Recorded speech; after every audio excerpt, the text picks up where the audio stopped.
All right, we're back to the next session of Red Skies. Here we are in the lovely, I don't know. I was going to go somewhere with that, and then I lost my train of thought. So it tells you how good my night's going for today. Last time, as you guys have been waiting on the ship that you stole from Mad Dog to be finished, the repairs upon it, you guys helped out a shepherd named Cormac to try to figure out what was stealing some of his sheep, so that he would not take the loss of those sheep and get docked in his pay. Arriving at his barn and fence and pen that night, you saw a massive dark creature lift off carrying a sheep with it. You fired a couple things at it, hitting a couple times actually, but it quickly flew out of sight towards the southwest. I believe Hylough sort of recognized it from when the ship was in the Smuggler's Cove. So the next day, you guys headed south to the cove by foot, where you were able to find a cliff or a tunnel into the cliff, pretty high up on the cliffside, but still maybe about 15 feet below the top. Heading inside, indeed, you found a dark, kind of shimmery kind of wyvern that you fought for, I believe, a grand total of 18 seconds, i.e. about 3 rounds, before killing it. Then you found that it had captured a whole bunch of money and stuff from either some ship cargo or from some people, because there was the remains of a horse in there with saddlebags. You also had found that there were 3 black eggs in there, as well as you skinned it and chopped off its head and got some claws and things like that, as well as the strange tentacles on its that it had for a tail. I would say John and those of you with some Arcana knowledge had heard of wyverns with stingers, but not wyverns with strange kind of paddle-like tails that could wrap around you and grapple you, which is what it did to Hylough actually during this combat. Taking this stuff back out, you headed back to town, where you met back up with True and Blimby. They had said that they had went to the hamlet to the south to look for Cormac's girlfriend, or at least the one he fancies, called Rona. They returned in the evening and mentioned to you that they couldn't find any evidence of Rona being there. You guys went to Tyrok's brewery again for a bit of drinking, headed back to the inn and spent the night, and it is now the morning of Sowing Tide the 32nd. What do you guys want to do? Loot the bodies! You already looted the body. That was a long time ago. I will remind you of a couple things. You're still waiting for the bounty to come back from Mirabal. That is potentially at some point today, probably in the evening, as it's a day there and a day back by horse. You guys potentially haven't yet gotten Cormac out of the hock of the sheep, because you haven't really, haven't shown that the creature that you killed.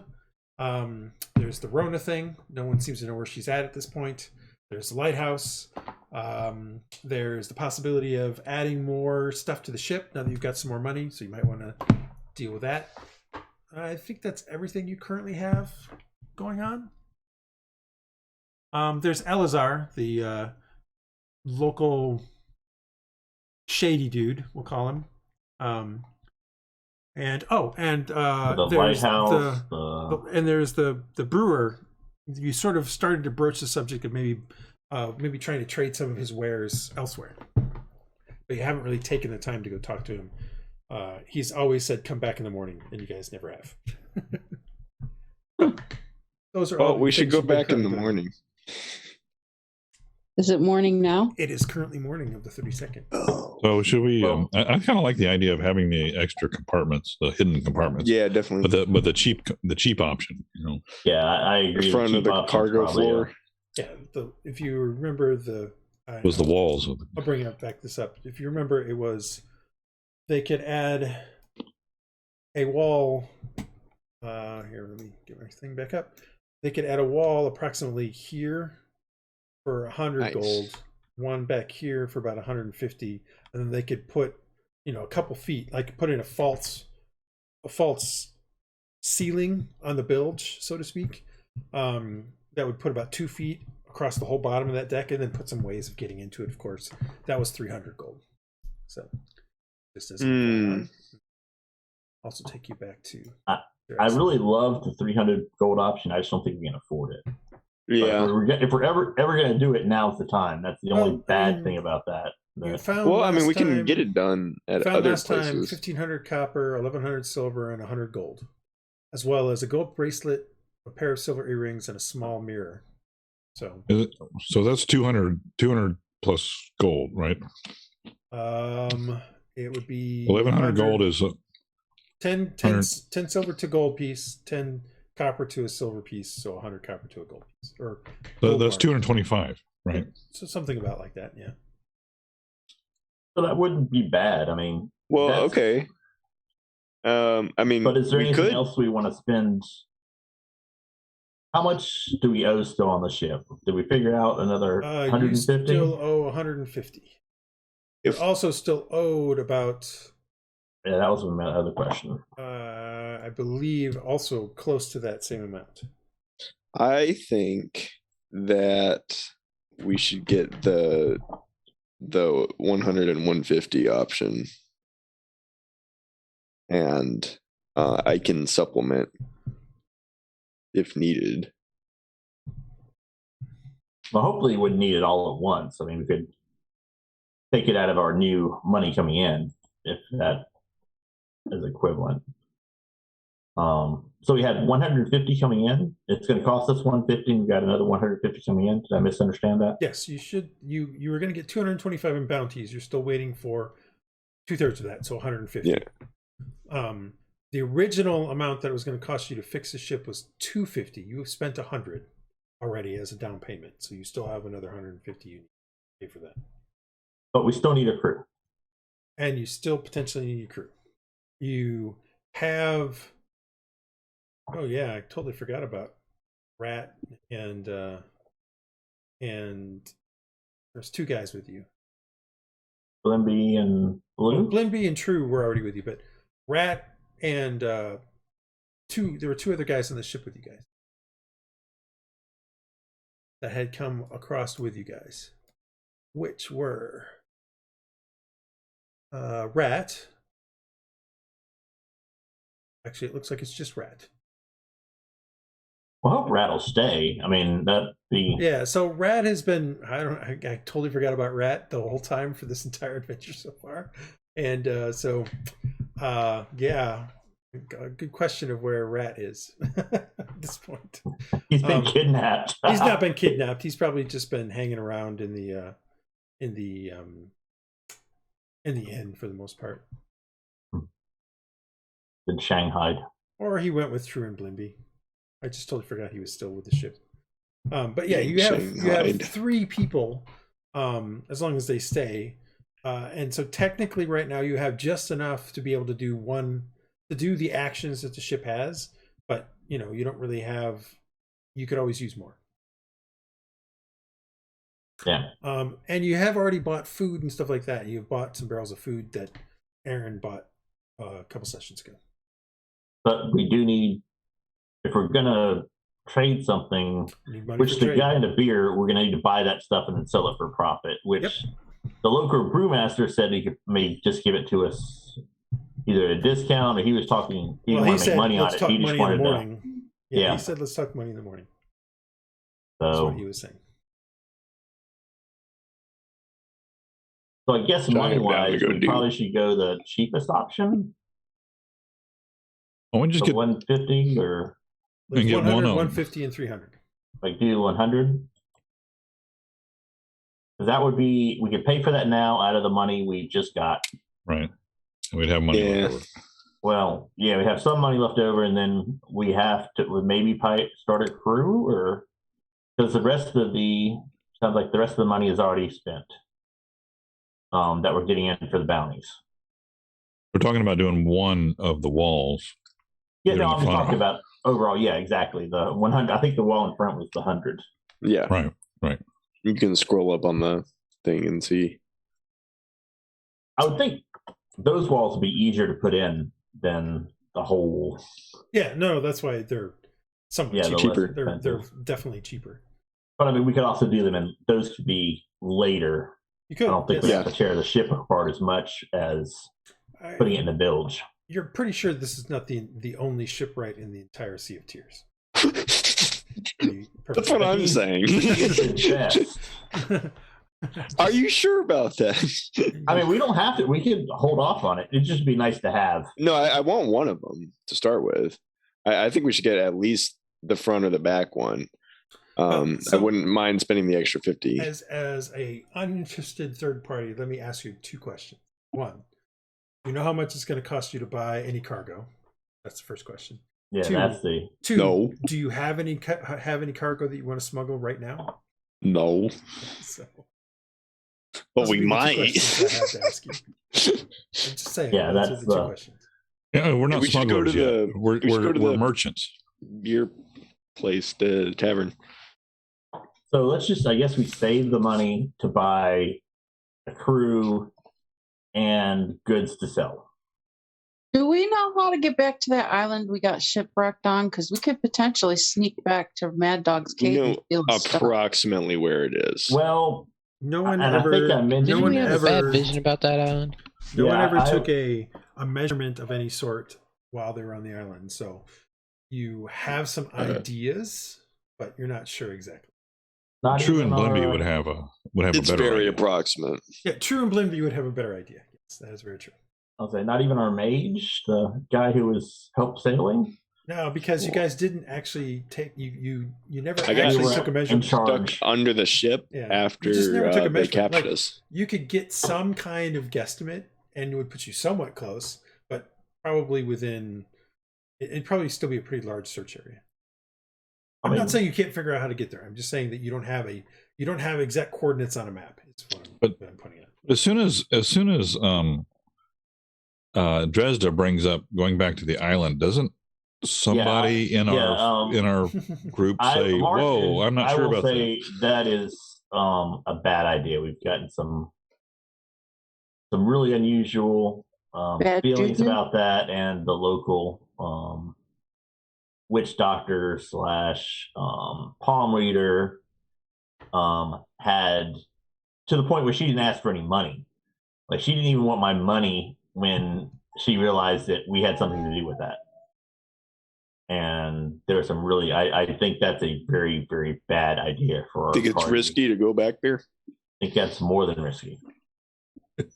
That it has something to do with the dreams we had when we were fighting the tentacle. But we only need to just go into the cave the bay and steal the stuff. We don't need to go anywhere other than the cave. I agree. Again, it also got read with that's. It was a suggestion. No, I agree. It was not a bad suggestion. It's just, given what I know so far, I would rather not. So I lean over and whisper, "When he goes to bed, let's set a course for the cave." Yeah. Sounds like a plan. Maybe Praedyth has something to chime in about this. I am so on it. Does Praedyth have anything to say about this? Okay, on that island, that's nothing to do with me. The original island? That's what we're Didn't talking you have about, a right? vision recently? I had a vision. We're castaways.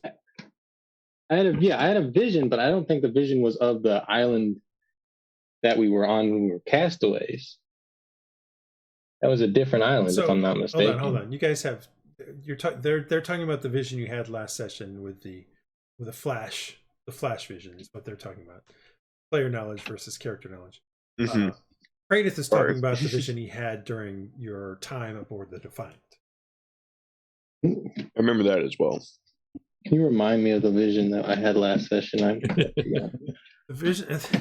Were you not paying attention, Brian? No. At some point while you were trying to do your meditation, you had a flash of the tentacled creature with the red eyes in your vision, and you woke up and your eyes flashed open after seeing that to see the raven staring directly at what you intuited was the place where the creature had touched you during your dream on the island. Right. That was the vision you had. Now, if you were to compare notes with Marcus, the two of you might discover something. But I'm telling him. I mean, no, I'd forgotten. That's why I didn't. That's why I didn't say anything. I'd forgotten. I would. My Praedyth doesn't really care. He'd share. He doesn't mind sharing. So yeah, sure. I'll talk about how the weird dream I had about the time. Why you don't really want to go back to the island in your vision? Well, he doesn't. That vision had nothing to do with it. So you think that that whatever tentacle force thing might be a bigger presence than we first thought? Probably. It's definitely something we need to keep an eye out for. Marcus and Praedyth, give me an insight check. Sure.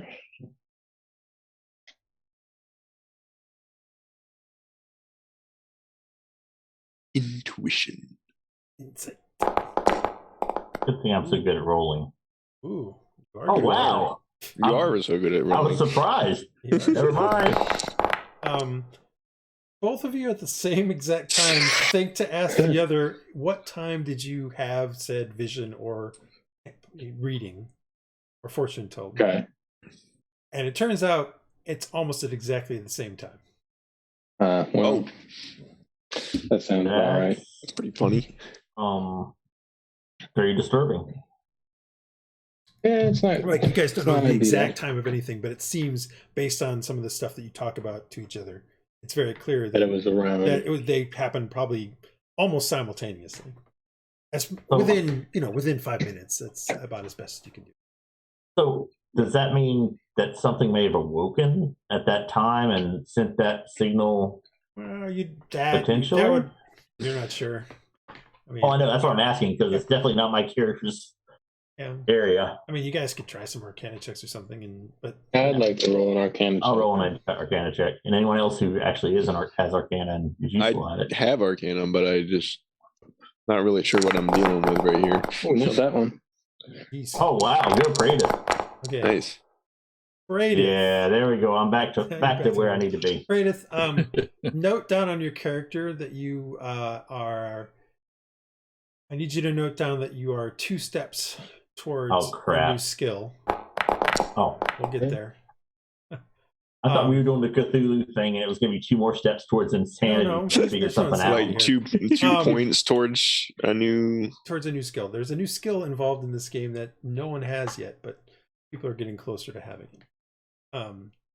What is it? What is it? When we get there, just be negative steps towards it. But you also realize that it could be that that because you were meditating to try to contact the Mistress of Fate, and because the palm reader, voodoo person, seer or whatever might actually have some ability, that maybe the 2 of those things that together attracted the attention of whatever this creature is in some form.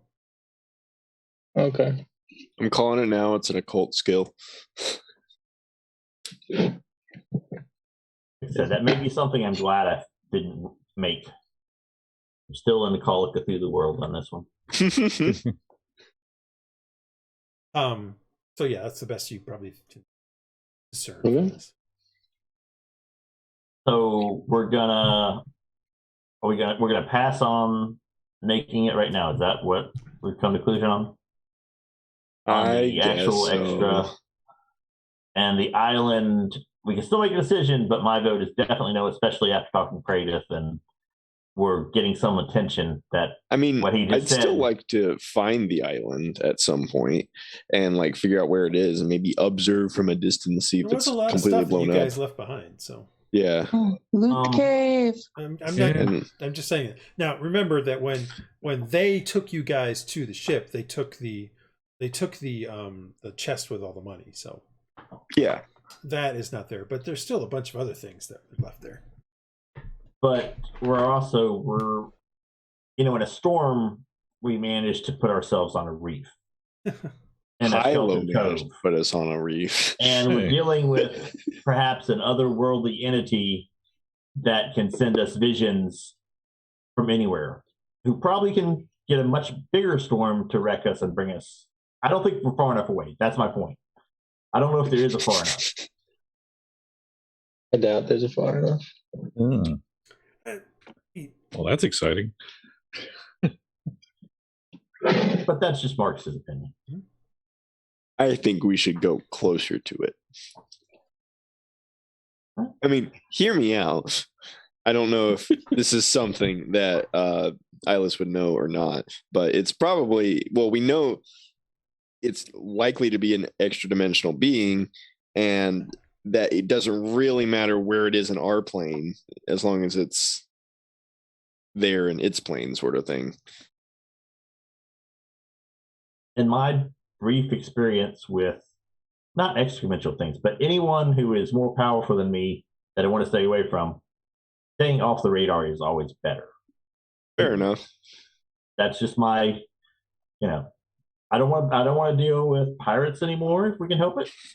Don't want to deal with extra dimensional whatever. I think we're not at that point where we need to go and poke that bear, so to speak. I think we should poke the bear. Or that giant black octopus thing from another dimension. But well, first of all, we don't have a ship yet. We can talk about that. What do we want to do today? I want to go to the brewery. Okay, we definitely need to talk about, do you want to take this head thing that's smelling up our poor room and to get what's his name off the hook? Should probably do that first. Yeah, let's deliver the head. Because it stinks. That would be preferable, actually. What time is it?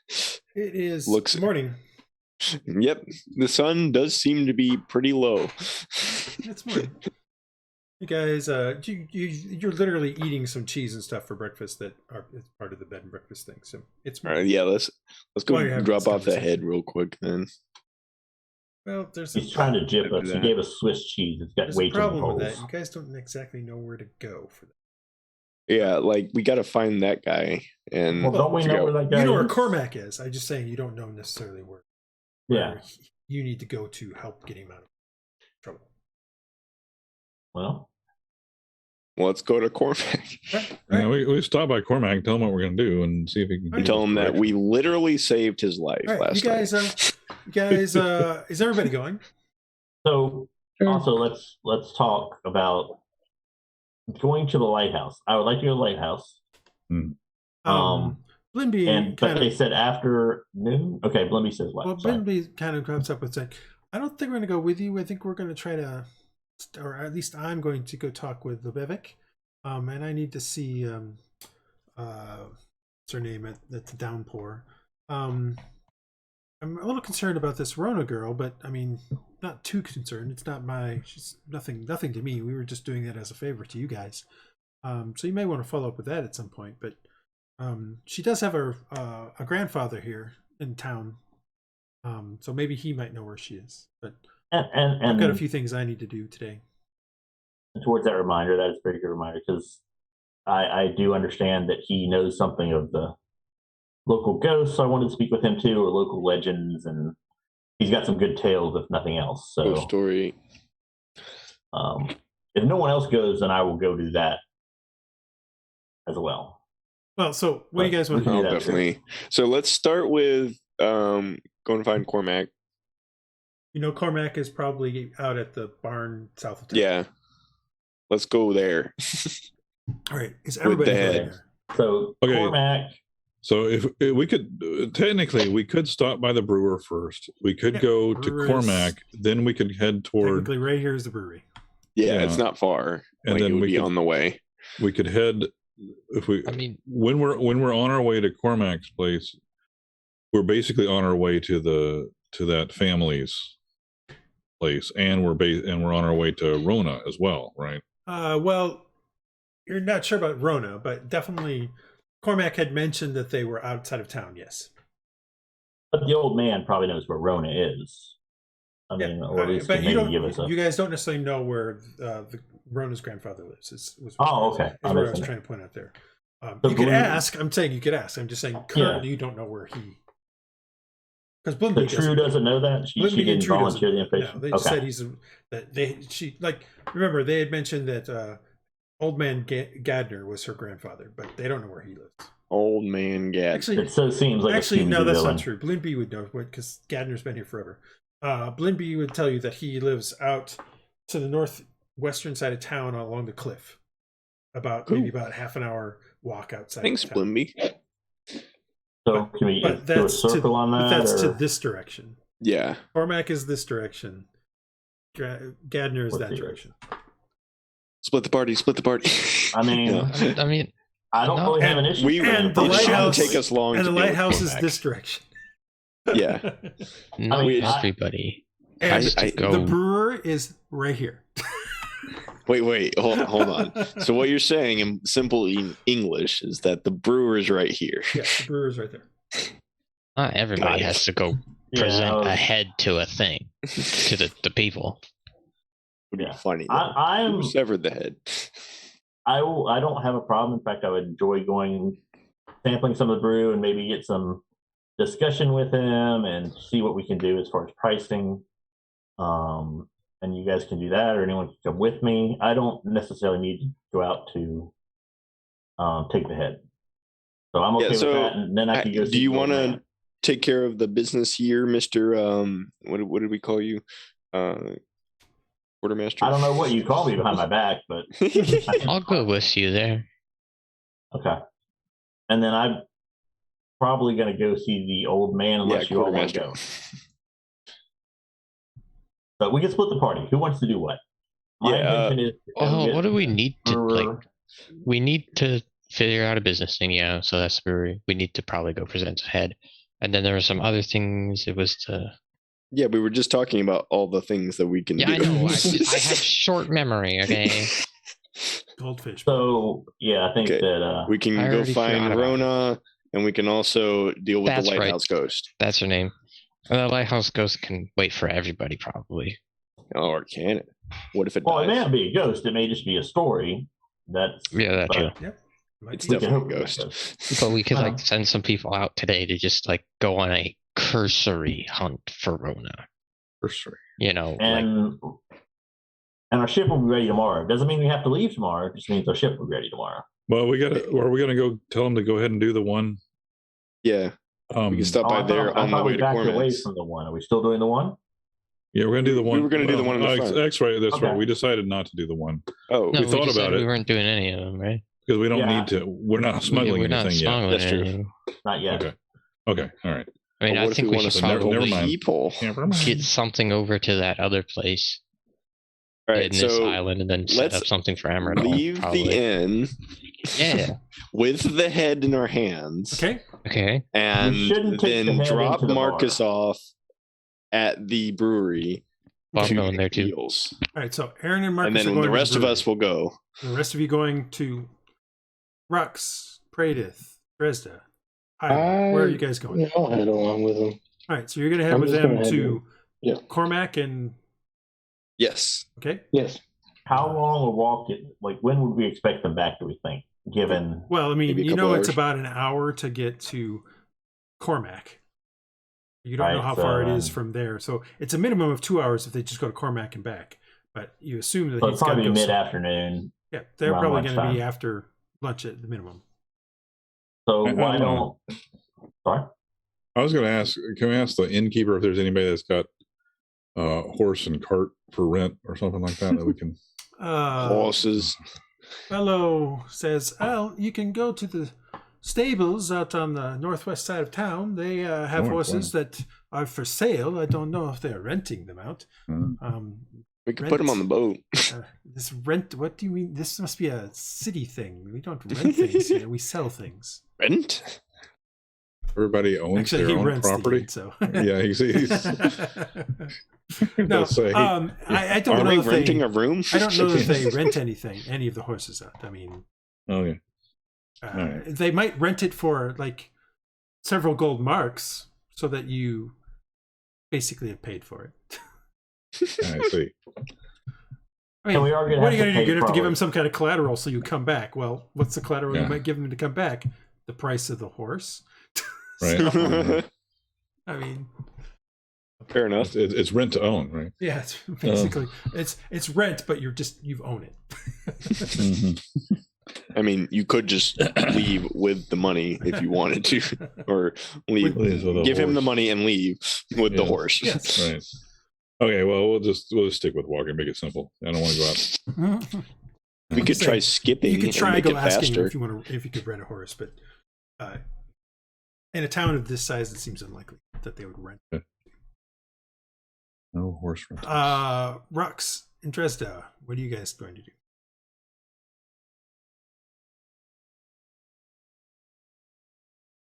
The silence is deafening.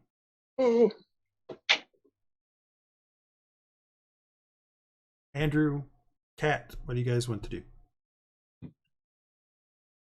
Are y'all muted and you don't know?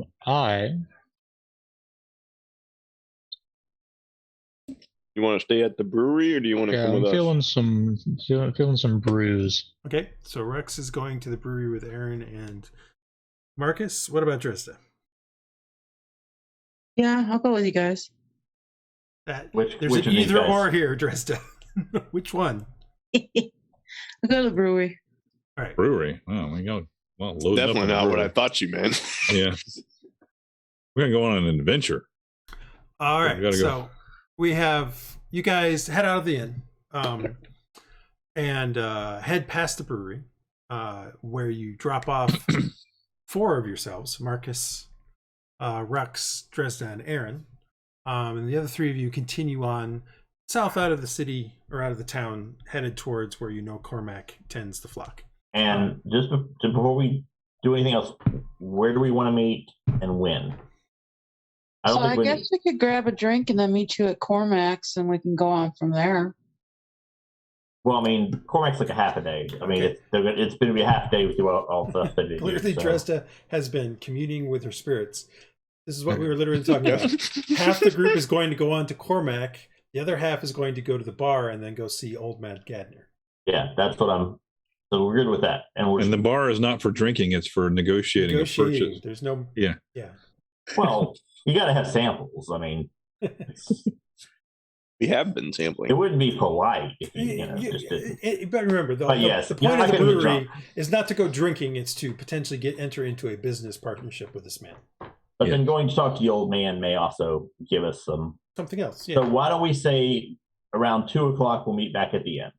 I don't know if we can get if we're going to go all. We're planning on going not just to Cormac's, but all the way down to the.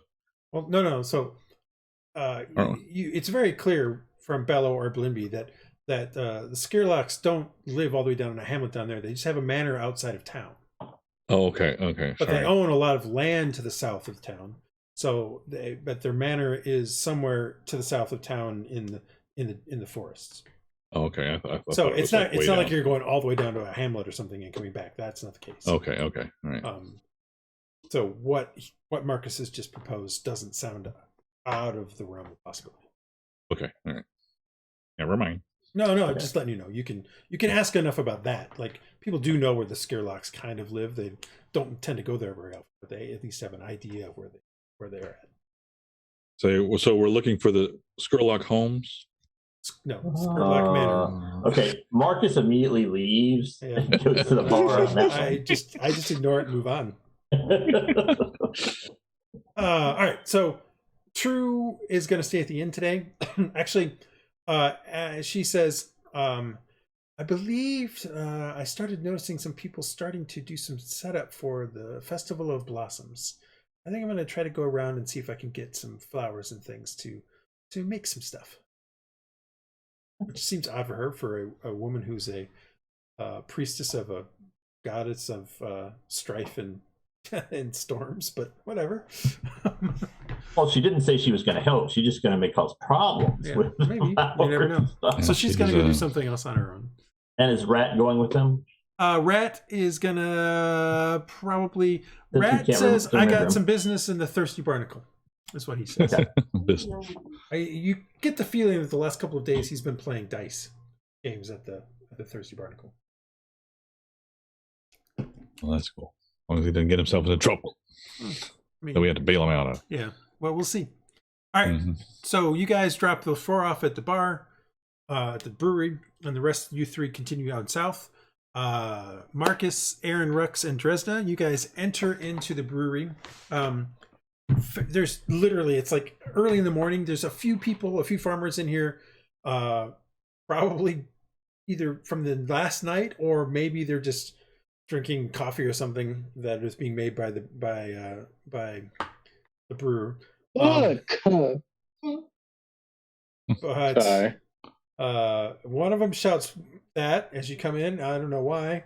But you guys head in and and heading on inside, you guys notice that Biston, I think is his name. I always forget this guy's name. Biston kind of nods at you and says, "What can I do for you?" Well, Biston, I was hoping to discuss. You had mentioned maybe you might want to send some of that new ale and drink to the south, and we just happen to have a boat. And we're hoping to discuss maybe we could get some and he looks at you tales a of your oddly, and he's like, "Oh, you mean Growthar? Growthar? Yeah, he's out in the back brewing. Let me go get him. He's the brewer here. I'm just to help." Oh, I thought he was a bar owner. It wasn't Bill. Biston is the bartender. Oh, I got bar owner in my notes. Okay, no, he's the bartender. Growthar is the brewer and the bar owner. He owns the place. You guys take a seat at a table as he heads into the back spot. He opens the door, and again you can see the barrel, big huge barrels and casks back there. After only a few minutes, Growthar comes in, wiping his hands on an apron kind of thing, a leather apron, and sees you guys, nods and comes over to your table, and he kind of has a seat. And Growthar is a dwarf, if I haven't said that in the past. He says, "Aye, yes, I remember you wanted to talk business. It was a couple of nights ago, but I was busy at the bar, you know. You were thinking that we if I remember correctly, our discussion was about maybe sending some of my stuff around to various places. So is that interesting to you?" Very much so. It is, very interesting. It would be mutually beneficial. We happen to have a ship, so if we can get discuss numbers and what you expect, what we expect, well, let's we can definitely do business. What you're interested in? Like, I have the three different ales. I have some rum, and I have some brandy. Varying styles. But what are you guys interested in most? Okay, so Marcus, what do people like? We really need something to start with, and then a high dollar issue that has high dollar item that has a good. Okay, so in margin. Your experience in the Yes. past, having worked on the docks a little bit and listened, ales tend to be somewhere between 5 gold per barrel to maybe 15 on the high end per barrel. Remember, a mug of ale is like usually a few copper, usually. Right. So a barrel is a lot of mugs of ale. So that's the typical amount. Like high end is, you've probably never seen one of these, but you've heard of some ales that might go for 25 gold a barrel, but that's way high end. Like, yeah, we don't have that salesperson / con artist in our group. Yeah, that's pretty high end. For rum is in general somewhere in the neighborhood of 25 gold per barrel on the low end to as much as 75 or even 100 on the high end. But typically somewhere around 50 or so is what you've seen. And then brandy, i.e. whiskey and stuff of that nature, typically low end is 75 gold per barrel, all the way up to, you've heard as much as 250 before for some especially rare barrels of whiskey. So those are your three demarcations. And he's sort of implied that he has those three. He has ale, he has rum, and he has brandy. Brandy would be sort of a whiskey. It's not exactly a whiskey, but he says, "Oh yeah, and I also have a whiskey finished in rum casks. which I could also do some stuff with. That one's relatively new. We just started having it. The aging process has just finally started to finish, and I've tasted some of the first barrels, and it is quite good, actually, in my opinion. Is that what I tried? Is that the one? You had the brandy. We tried something new. You had the brandy. Okay, the brandy. You had some. He has two types of brandy. One is a more traditional kind of fortified kind of wine from, in this case, made from apples. But you also had tried another one, which was a pineapple brandy, which was very dessert style. Like, it was very sweet. Okay. So, what are you interested in? So, looking around, guys, any thoughts? I think we definitely need an ale, and we should do maybe a couple ales and some rum. And I'm interested to meet that brandy, if we could get it into some which one merchants. The pineapple brandy, the one that's very unusual. The brand new one. Yeah, this is one that I have not. I haven't even taken it to some of the hamlets yet around here, but certainly we could. If I could get that to some places, that could be very interesting. We have plenty of pineapple fields around here, and I'm looking for new markets for these sorts of things. Oh, good. And the whiskey and a rum's cask would also be good. But I think, we've got a certain amount to spend, and I'm sure you've only got so much. Well, I could probably. What are you looking for? Like, we gonna want to do this in bulk, I assume. Like, one cask is probably, one barrel is probably not enough. Maybe 10. So 10. So 10. Would that be 250 gold, or is that depends the price? on what are you? No, 10 barrels. You wish to have 10 barrels of something, or? Well, let me start. I could probably give you. Remember, I have 3 types of ales: a blonde ale, a brown ale, and a stout. The ales I could sell you for 8 gold marks a barrel. And then for the stout, that one would be.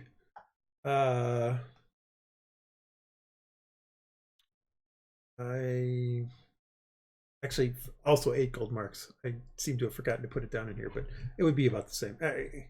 8 gold marks per barrel there. For the actually I forgot. He also has a rum ale. He has sort of an ale that's kind of been that's mixed with rum, which you did try as well. That one he will sell for 15 gold marks per barrel. And then for the rum itself, he will sell that for 35 gold marks per barrel. And for his regular apple brandy, which he has, that one he will do for 60 gold marks. For the pineapple brandy, he will actually do that one for 75 because it's so new and he doesn't have a lot of it. Right. And then the whiskey, he'll sell for 100 gold marks per barrel. Okay, well, that's so from your estimation, that's relatively within the normal range of things. You know that you remember his rum ale was actually pretty decent, so you might be able to actually do something decent with that. The apple brandy is actually kind of on the lower side at 60. Okay. And the rum is also on the lower side at 35. Maybe we should do some apple brandy and rum. And that he's saying is per barrel, so maybe there's some leeway for some other things there, depending on what you guys think. Right. But we only have so much fund, and that's going to add up. I understand. Yeah. This is the part of starting off. It takes money. Yes, exactly. And I don't want this to necessarily be too lucrative for you guys because I want you to adventure more than I want you to. But at the same time, this is a good place to start for your careers. Well, if we want to get and how, go ahead. So I think definitely the rum, the brandy, and a rum ale. You guys think that's a pretty good place? That would be 35, 50, and you said 75. Well, 60, so 110. Yeah, 60 for the which brandy? Wine for the wine. For the pineapple brandy or the apple brandy? No, for the gold fortified wine apple. Wasn't that the 60? Apple brandy? That's 60. Yep. And the pineapple is 75. Could we negotiate a discount for a large order? If you did 10 barrels of the or more of the ale barrels, I would drop those to 7 each. Okay. But for the rum ale, 15, no lower. I don't have a lot of barrels of that. I don't even have 10. I only have like 5. So, and some of that has to go around here. For the rum itself, if you do at least 5 barrels of that, I'll do 30 gold per barrel. But the rest of the stuff, it's the amount that I've stated is it's the best I can do. That's very little profit margin for me. That's a fair deal. And it's a spread. It's to definitely spread your aim. And just keep in mind, guys, and this is kind of off. I would have talked about this beforehand. I think we've really got like 100 gold to spend. I mean, as far as what we've got based on our expenditures. That was gonna be my question. I forgot how much money we actually have. Because we've got 150 is already for the ship. We're not doing the repairs. We've got the 100 gold we just got. Well, you have 225 that you just got. Right, 225. But I'm still thinking we need some crew. So we might be able to do 150. Crew is 2 silver pieces a day. Oh, okay. So that's not as bad then. Yeah, per person. If we did 5. So if you added 5 sailors, that would be a gold piece per day, and you can easily cut them loose at the next place. That's a known quantity of things to do. Like typically, you hire them for a voyage, and then you can re-up them to do another voyage, or you can just drop them off and try to get new guys. Yeah. So for 300 gold piece, what we could do is 10 barrels of the ale, 5 barrels of the ale rum, and 5 barrels of the rum. But we don't have 300 gold pieces unless you don't have chip in money. Somebody else. Yeah, I'm just saying. How much did we find in the caves? 225. Yeah. Total. I mean, it was. We've got about 225 total. It was 15 gold worth of copper, 110 worth of silver, I think, and then let me check exactly. It was 1,500 copper, 1,100 silver, and 100 gold. So you actually have 225 exactly between them. But there was also a gold bracelet, a pair of silver earrings, and the mirror as well, which maybe is worth money to someone, or maybe you can sell it around here, or maybe it's up to you guys. You think you'd negotiate for a mirror, a silver bracelet, and some earrings? He might. I mean, I don't know. That may not be what he wants to deal with. Yeah. But I'd say we spend about 175. That's what I would figure. That would leave us 50 gold plus the jewelry to hire crew and any incidentals. Marcus, give me a quick insight check. Or knowledge check, just intelligence check. I mean, I'm going to give you good. No, I mean, it's not a high thing. Because then we would have plenty of money for the rum ale and 10 barrels of the ale. Well, we've also got to make sure it works. I mean, this is stuff that goes bad, too. Sorry, intelligence. Yeah.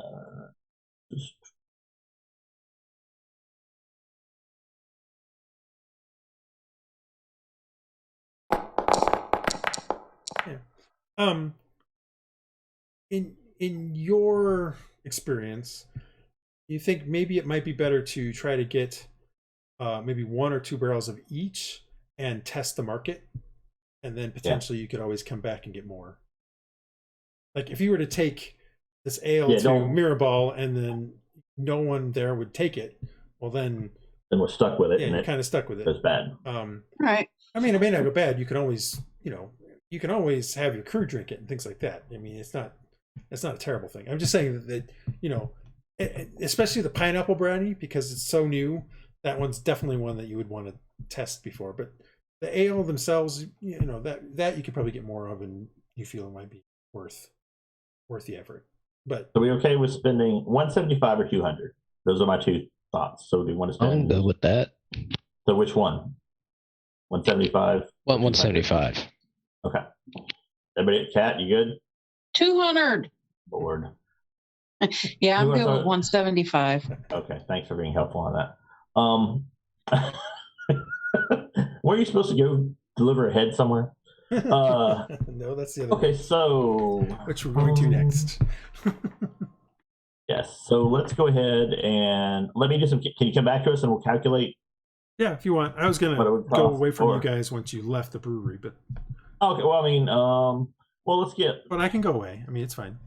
Let's see, the brandy 75 for the pineapple, 60 for the apple, so that's Here's an idea. Do you think we could negotiate with him, like, to buy a share in the cargo? Like, hey, you got all this product here for, we can pay this much, and if you want to invest some that, we could sell for you, and you could give us like maybe a 15% of it for shipping it. I mean, that's definitely a good idea. We just have to do some sales because, I mean, he doesn't really know us like that. Like, hey, we'll buy 175 product for ourselves, but you know what? Would you want to invest another 150 in product that we could try to sell for you at a 25% for us? Or are you asking that? Yeah. He kind of looks a little. He kind of it's a thought. Shakes his head. He cocks his head. He's like, I don't know you very well. Okay, and that's as soon as you fine. put it on your ship, I don't see it anymore. Now, do I? So at that point, there's no money in it for me if you never come back. And that's understandable. I mean, after we're successful at it, then we can definitely go down that road. It's possible. Sure. It's at some point, if you are able to get a lot of good customers and things like that, then I'm sure we can set up some sort of contract of some sort. So if we do a rum ale, a brandy, and both different types of brandies. Okay, just that's one going rum to be ale? one of each. That's going to be 150, I think. One rum ale, one brandy of the pineapple, and one brandy of the wine apple. Yeah, it's just apple brandy. I okay, sorry. No, it's fine. I said it wrong. And then one rum ale. So that leaves us 25 That is exactly 150. You're correct.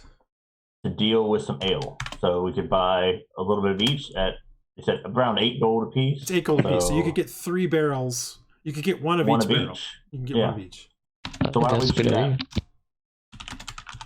So it was so stout, and what were the other two? Stout, a blonde, and a brown ale. Okay. So that's what we will do. It's acceptable to everyone. And I'll try to haggle a little bit, but I'm not going to push it really hard. It sounds like. How many you got? You have 6. A charisma roll, maybe. You can give him a persuasion to try to persuade him. Okay. It was blonde, brown, and stout. Yep. Okay. Sorry, I'm writing notes too. Let's see how. As soon as you make your roll, I'm going to hit enter on what you've purchased. Yeah, no, I got it. Oh wait, that's a save. I'll just do a normal one. Here we go. I give myself a bardic inspiration. Hey. You want? Oh, hold on. That's a saving throw, so it's only a 20. Oh, okay. He's like, since you're trying to do so much with every single one, I'll do I'll sell you these 3 ales for 7 each. So you only have to pay 21 for those 3. Oh, good. So we're 4 gold under budget. Yep. And here is your thing, as Blinby tells you what you got. Even though I didn't mean to do that. I didn't realize I had her selected. So yeah, you get the pineapple brandy and apple brandy, 1 rum ale, and 1 each of the ales. So the blonde, the brown, and the stout. And so you're under budget. You're actually, 4 gold under budget. As you guys finish haggling, he actually to kind of celebrate the beginning of this partnership. He cracks out. He actually gets a little bit of the gets each of you a small little whiskey glass, a little shot style glass of the whiskey that he's from in the back, and to a business partnership, and he throws it back, and it's a decent hit of whiskey. Whew. But it's got an interesting sweetness to it, probably from the rum cask. And we leave you guys and fly over to the other 3 who have been slowly heading south the whole time, while you guys continue to discuss. I'm stepping away just a second, so y'all go ahead. Yep. It takes you guys about 45 minutes to get to where Cormac's at. And we'll pop back out over here. You can see him tending the flock here down here in the southern side, and he notices you as you guys are coming up, and he waves, and he's like, "Oh, how are things going? I know you said, actually, I don't think you guys talked to him last time. Did you kill the thing?" Yes, we killed it. Hylough and It's dead. Iylis, Hylough, and Praedyth. Do you show him the head or something? Yeah. Look here. Oh, good. It's gone. That means. Oh, great. I guess we should. Can we show it to the Skurlox? That's what we're here for. We wanted to get you off the hook. So. Oh, okay. Well, that sounds great. Let's here. Can you help me get these guys into the pen? Since I can't watch them while we're gone. We'll try. All right. So you guys spend the next 15 minutes trying to get the sheep into the pen. He wasn't that far away from the pen, so it's actually not too bad. It doesn't take too long to get there. And then he's like, "All right. Well, it's a bit of a walk into the forest over the jungle over there." And he's pointing to the east. But we'll get there. Let's go.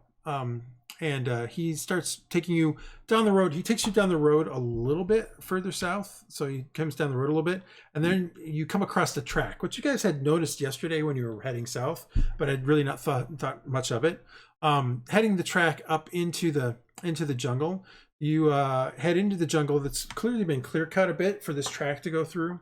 And eventually, after about an hour and a half of walking, you come upon a sizable clearing where there is a manor house of a decent size. So you come on to something that kind of looks like this, and you can see that there's a stables to the side and several a barn for some sheep and things like that. Several men and women are seen moving between the various buildings, and out to a small, what looks to be like a vegetable patch or something like that out there.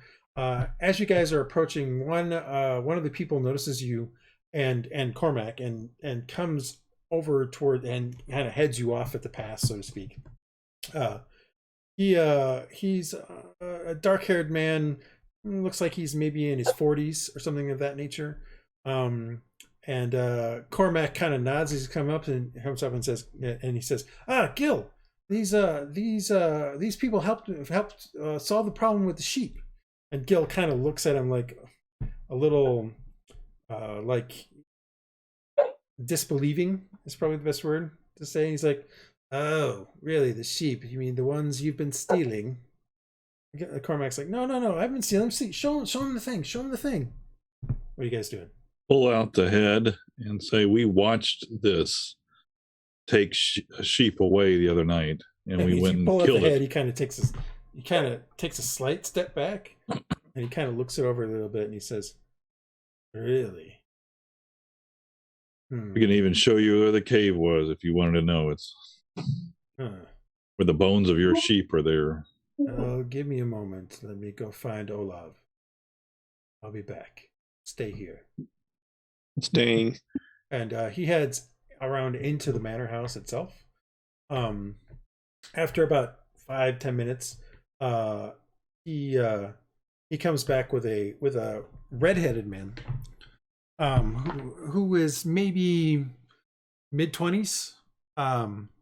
He's but he's got sort of a scar on one side. It's a very small scar, and actually kind of looks like maybe a point of a weapon kind of scar, not necessarily like maybe a rapier scar or something like that. He comes over to you guys, and Gil brings him over, and he says, "I'm Olaf. And who are you?" I am Hylough. I'm Iylis. We're new in town. Clearly. I'm Praedyth. He kind of sniffs in your direction a little bit, Iylis. Clearly, you're new in town. And as Praedyth says something kind of like, "Oh, I thought that was your child." Well, it happens. Gil here says that you have destroyed some beast who is taking our sheep. Is this correct? It is correct. Here's the head. We witnessed it taking one of the sheep away the other night as we were. He kind of steps a little closer and kind of looks it over, and he says, "And you killed this beast." Yep, dead. Yeah, I show him the scars. I show him the scars. Interesting. Oh yeah, you got wrapped up. Huh. Yeah. Interesting. It hurt. And you say this was taking the sheep, and not our liar boy here, Cormac. It was a flying creature that came down and would grab it with its talons and take it back to that cove. Liar boy. Over the there. Liar boy happened to be telling the truth. I see. Hylough, give me a persuasion roll with advantage, since Praedyth is sort of helping you. So is Iylis a little bit. Persuasion with advantage. Yep. Oh wow. Ooh. I didn't think you even needed it, but okay. Yeah. Kind of curious what your first roll was. Yeah. Oh no. Advantage on mine as well. No, only Hylough. Hylough was doing the talking. That's why I said Hylough give you the advantage, because you guys have been helping. He kind of nods his head a little bit, and he says, Fair enough. I believe you. You don't look as untrustworthy as this lad here. The number of times the sheep have been lost because he's daydreaming about various things. It's no wonder we thought he had been stealing them. I guess he will be off the hook. Your next set of pay will reflect that. But do not for 1 second believe we are not watching you. You have too many things that are going wrong with your flock. And Cormac's like kind of looks a little sheepish. He says, I understand. But I told you I wasn't doing it. So maybe you start believing about some of the other things. And like Olaf's like, I don't know if I believe you about everything you say. You talk about strange ships on the horizon and things of this nature. I don't know if this is ever true. Well, what? Strange ships on the horizon? Dresd'a, you're not there. Don't worry, I'll ask him. Anyway. So what's his girlfriend's name? She works for them too, right? Rona. Yeah, that's right. I don't know why I can't remember her. So she works for these Skurlocks too, right? Just at a different place. Yeah, she just does a different flock. So I'll say, hey, have you heard from? We heard that Rona might be missing. Have you heard anything about? He kind of looks at you. He's like, no, I haven't spoken to her in a week. She came for her pay a week ago. There doesn't seem to be anything wrong with her flock, as far as I know. Okay. Gil, has anything been going? He's like, no reports of any kind of thing or any sort. Seems like everything's fine with her flock. As he's staring at Cormac. Yeah. Seems she is fine. You're saying that no one has seen you for a while? Somebody mentioned that in town that they hadn't seen her, so we're just curious. We didn't know, but since maybe they're just mistaken. Okay. Well, I will let her know if I see her again. I will let her know that people are worried and looking for her. I'm curious. What are you going to do with that head? We're might be looking for a buyer for this and certain other parts that we. You are you? My father might be very interested in said thing, and it is his birthday. I will give you 15 gold pieces for it. Let me talk with my my crew over here and see what they think. I should say. I really got to start doing the actual name of the monster. But yes, okay. 15 gold marks. Okay. Oh well, let's. Sure, I will talk with Cormac while I wait. Yeah. Cormac, I don't necessarily believe everything you have to say about things.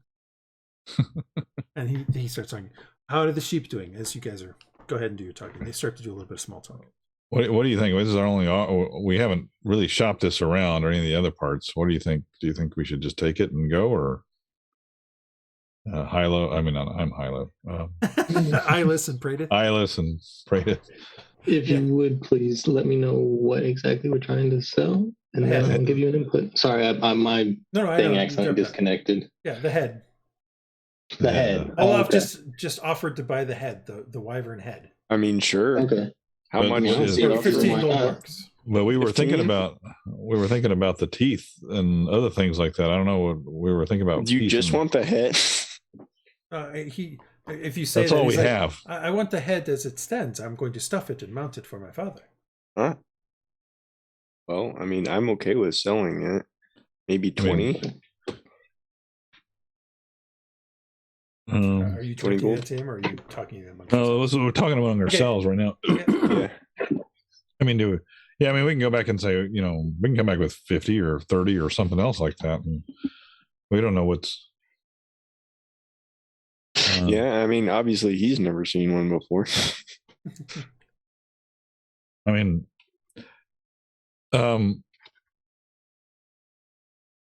I say we at least ask for we could try 40, see what happens. Just go high. Yeah, I think so. Because I don't know what we can get out of this thing. I don't know if we can get anything else out of it. Yeah, I'd say sell it. I don't see any reason why we should hang on to it. Unless who else is going to offer to buy it? Unless we want it as decoration, but no, I mean, what we don't know is, we have all these, tentacles and things like that, and do they have any other medicinal value Sure. Could they be of more value to someone else? Magical value. I mean, but that doesn't. Why can't we sell the head? I mean, we still have the rest of the stuff. Yeah, at some point. We're going to regret it. Tickles. Yeah, to spare. I don't know. Up to you guys. If we want to sell it, we don't have to sell it. Let's go back at 40 and see if he bites on that. And sure. Yeah, or what's if we're going to offer 40, what's our low then? 30 to 25 ish. I'd say no lower than 25. I mean, because if we don't sell it, if he doesn't bite for the 25, we can go and see if it has any properties that we might be missing. And if we do sell it, well, then great. We got the money that we wanted. Yeah. Okay. All right. Well, I'm a little reluctant because this is the only offer we have. We haven't got anybody else to look at it, but I don't know anybody else that can look at it. So. Yeah, exactly. I mean, we don't know the area. So. All right. Well, all right. So we'll go back. I'll say, well, all right, we'll take 40 for it. 40. We tell them that. That seems very high. How about 20? I think. I still have to stuff it. I still have to stuff it and make it so it doesn't rot away. The smell is very rare. Atrocious. We put a lot of work into killing this. Almost a lot of death into killing. How about 32? 32. 32. This is a very odd offer from you. That's Pete, in the wrong voice of Pete. But, 32. Let me take a closer look. It's like there's a chipped tooth there. It doesn't look like you hit it in the head very much, so that at least makes it so it's a very good quality. That's the idea. I will give you 25. I say 28 would call it a deal. Persuasion. I don't have much with I got a -1 on persuasion. You have a -1? You're the one that's been doing 28. He is the 28. Why is it someone else call it a deal? I say, Iylis says. Normal or advantage? No, normal, because no one else has been helping you. Oh. He's like, I don't think I can justify 28, but I would give you a solid 25 gold marks for this. It's going to cost me at least 2 or 3 to make it appropriate and add it to the collection in the trophy room. I look at. That'll be fine. I mean, it's up to you guys. That was my low end. Yeah. Okay. I wanted to get a minimum of 25. Take your 25. Yes, it's good. Gil, go get some money out of the house. We could buy at least 2 barrels of ale. Actually, you could buy 3 for 25. Yeah. As Gil heads off, Olaf says, you say you're new in town. When did you arrive, and where are you from? It's directed at the 3 of you. I mean, just we a few days ago, and we were hanging out with. Sorry. We kind of just sort of met. We're from kind of all over. We were just happened to be a crew of a ship, and we just kind of got together and got our own ship. What is the name of your ship? Is it anything I would know? What is the name? Is the Widowmaker? It's Reed. Just that sounds very pirate-like. Are you sure you're not pirates? You don't really look like pirates. But... Nah, we're not pirates. We're just. I don't know who named the ship. It's just a bad name. Fair enough. But do you guys merchant? Good thing none of us are married. Do you carry cargo or passengers? Yeah. We're looking at cargo. And we are always looking for more ships to carry our various bales of wool to various places. If you are in town for another couple of days, I can have you.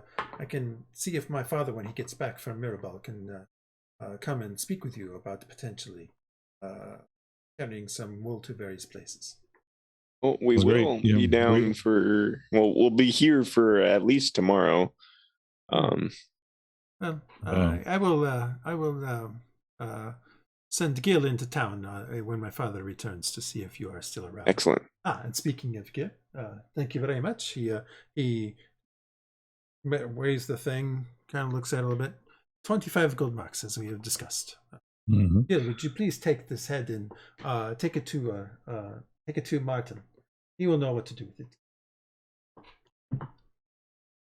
It was very good to speak with you. And Cormac, we will talk more as the time goes on. As long as you are able to continue to do good work, maybe we will see about bringing you closer to the manor and giving you some better opportunities. Cormac's like, oh, that he looks a little scared, but at the same time like excited. He's like, oh, that would be great. I mean, sure, I'll do my best. And like, it's good to meet you, gentlemen. Yeah, great to meet you too. Have a safe trip back to town. Thanks. Later. And he turns and heads back towards the manor house. You can look around. As you're looking around and you've had this conversation, a few people have kind of looked up and have looked at your way. There's a couple people in the garden kind of tending the garden. They're an older woman and what you think is maybe her daughter. There's a resemblance to them that have been doing some in the garden. They've looked at you guys a few times. It's sort of just like, hey, it doesn't seem like it's very often that people come directly to the manor to do business. Or if they do, they come by some other manner than walking. That's the feeling you get. But once Olav turns and leaves from you guys, most of them kind of just go back to whatever they were doing. I mean, they didn't really stop what they were doing while they were looking up. They just were, eyeing you guys somewhat. Okay. What are you guys doing? I guess we're going to escort. All right. So Cormac you and Cormac start heading back, and we'll come back to you guys if you want to talk to him about. We are going to ask him about his ships that he's seen. It's now been an hour and a half of time. So you guys start heading back. I'll come back to you guys in a minute as we drop back to the other 4. You guys have finished your discussion with Growthar and have bought your barrels. He is willing to keep them in the back until you're ready to sail. Similar to the way that Aaron had the general store guy keep the stuff. What are you guys doing next? You guys were going to head to Gadner's, is that correct? Yeah. All right, so you guys start heading out of town. You head this way, heading out of town. There's sort of a foot track that goes along this way. And over the next 30 minutes, you kind of rise up. The beach here slowly rises into a cliff on the northern side. And as I bring this up for you guys real quick, it takes you a little ways, but you get maybe about in this general direction here, you start to notice a somewhat like shack on a perched along the edge of the cliff. You can see that there's sort of, as you get closer, you notice that there's sort of a rickety stairs that heads down the cliff. And eventually you come upon a little shack. You come upon a little shack that looks like this. There is a wisp. That's a nice shack. Well, I mean, it's more ramshackle than this. It's just. I know it doesn't have holes in it or anything. This is the closest I could find for what I was expecting. I know. You see a wisp of smoke coming out of the chimney, so clearly somebody is there. But it doesn't look like the outside. I mean, barring the fact that there is a thing here like this, it doesn't really look like anybody's been. Looks lived in, but not lived in is probably the best way to do it. But there is some smoke coming out of the chimney as you guys approach. As you get a bit closer, you see that there is sort of a track that leads to that sort of stairwell, stairs going down the edge of the cliff. And you can kind of see, if you get as you kind of get over a little bit, you can see that leads down to a small dock with a little boat on it, a little skiff style boat. Okay. And Peter, can I buy? Let's see, how much gold do I have? Just a small ale or something to take as a gift type situation. You can take it's like 4 copper. It's not very expensive. Yeah, something just to kind of. Mm-hmm. Actually, Grothar probably just gives it to you because he's like, "We're doing business. You can have this." Thank you. Just don't make it a habit. Of course not. He giggles a bit about it. Anyway, so you guys make it to the shack. What do you guys want to do? And you make it to the shack about half an hour before the time that I currently have on the calendar, so about mid-morning, basically. Okay. I'm gonna go up and knock because we'll watch it and see if there's any movement or anything. You knock on the door. Give me a perception check. Okay. Get rid of the picture. All right, hold on. Sorry, I don't have anybody in the scene. But I wanted something to look at while we were chatting about things. No, it's good. I just can't get rid of it to get to the menu. I probably can. I just don't know how. So you knock on the door, bang on the door. Who's all with you? Aaron, Rhux, Dresd'a. Yes. The other 3 of you can also give me a perception check. You don't hear anything or anything like that. You do feel like there's you don't really hear anything, but you get a sense that there's somebody around. Probably the best way I can put it. That sort of thing where, like a creek or something like that normally you just wouldn't think about. You kind of hear and think that maybe that's it. Dresd'a, you're watching the waves out on the ocean. Same with Aaron. Aaron, you're not. You don't notice anything though either. Rhux, are you gonna give me a perception roll? You don't have to. If you don't, that's fine. After waiting maybe a minute, the door hasn't opened. Nothing's happened. I'll knock again. Okay, Actually, I'll say, what was his name? His name was Old Man. Old Man Gadner is all you heard. Senior Gander. Gadner, not Gander. Like Gander. Remember, Mountain. people called him Goiter, so. Yeah. Yeah, Senior Gadner. We're here to meet you. I've heard some good tales, and I want to write them down. Will you take a drink with me? You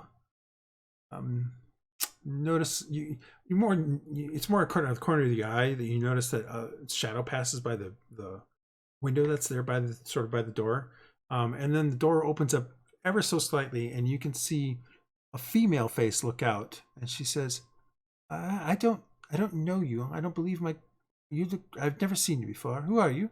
What do you want with my grandfather? I am Marcus Teach, slight bow, and these are my compatriots, and name everyone. And we're recently here on a ship. When you kind of point out Rhux, she she does take a slight step back, like she looks a little like not she's scared, nervous? but like nervous is the wrong word, but more of a whoa, that's a monster kind of thing. Even though you introduce him and things like that. I am well known for telling tales on the sea, and we are here for I've never heard of you. Well, we're going to rectify that because I need more tales. So I was hoping I'd heard that your did she say grandfather? She said grandfather, right? Yep. Your grandfather had some of the best around, so I enjoyed that bottle of ale, and I'd hope to spend some time. And I just don't. He can't talk to you right now. He's indisposed. And she closes the door. It is quite a walk. I would hate. Is there something else? I mean, she closed the door on you. Okay. Well, perhaps you'll tell me a tale then. You're saying that to the door? Yeah. No. Well, I'm knocking on the door again. Oh, you're knocking on the door again. I mean, she says, "Please go away. My grandfather is not feeling well." Well, I'd also heard tale of. Damn it! What's her name? Rona. Thank you. I got too many things in my notes.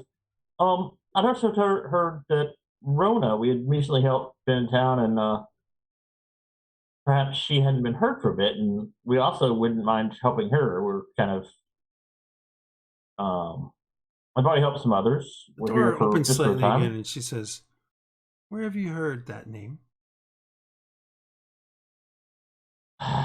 You know, Cormac. Thank you. I can actually search my name. We helped Cormac. She visibly kind of brightens a little bit at the name of Cormac.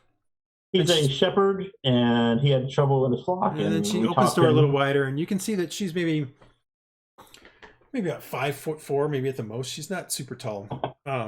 She's maybe 16. She's average attractiveness. I mean, she's not ugly, but she's what you might call handsome. Probably the right word to put it. That's as good as she has a good personality. Yeah, she's got some hair. You can see a wisp of blonde hair that's kind of tucked under a kerchief of some sort. And she says, "Oh, Cormac. Oh, I totally forgot. I forgot to tell him." She's opened it up enough that you can see into this one room kind of building, and you can see that indeed her grandfather is lying in a bed to the one side, and she says, "Well, I guess you've described Cormac. All right, you can come in, but again, my grandfather is definitely indisposed. He's sick, and I don't know what the matter is." Oh no. So she opens the door more. You come into a one-room shack that's, definitely lived in by a single person, a single guy, no less. You can see that Gadner is. You can see Gadner is lying in the bed. He's a very, very old man. You would guess somewhere easily north of 80, based on just the skin you can see and stuff like that. The shock of white hair. But what shocks you the most is that he has an arm out of the covers, but it looks as though you can literally see. It looks like it's been cut off. Oh. But you can literally see the cross section of the muscle, the bone, the blood vessels, and you can see blood kind of flowing through them out and disappearing. And you can see blood flowing in the other side and reappearing. That's awesome. As you look a little bit closer to him, you notice that there's a bunch of boils all over his face, but the boils are also kind of similar. They're like holes into his body. You can see, as you get a little closer, you can see that they literally are.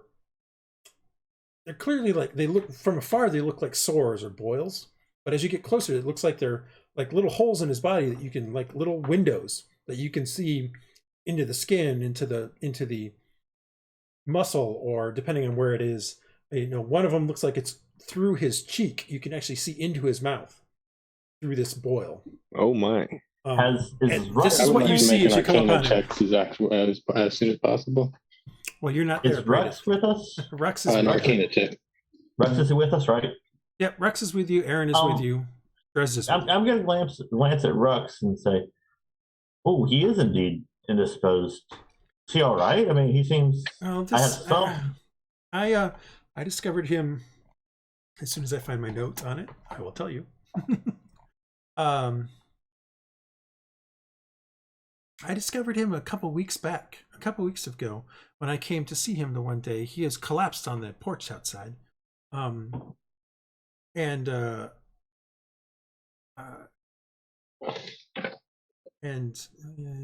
gotta find it. Yeah, on the ground outside the door to his home. He must have been trying to head into town or something. It looked like he had put on his clothing and things like that to kind of head towards town.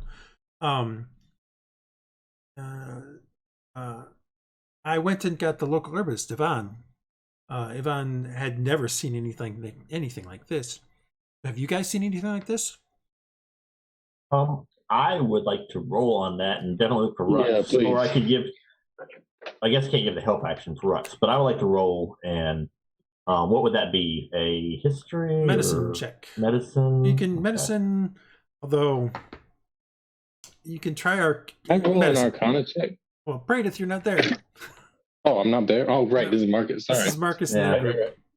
Yeah, I guess medicine. Unless I'm going to stealth up on disease, I guess medicine. Yeah, I mean, it's clearly a disease of some sort.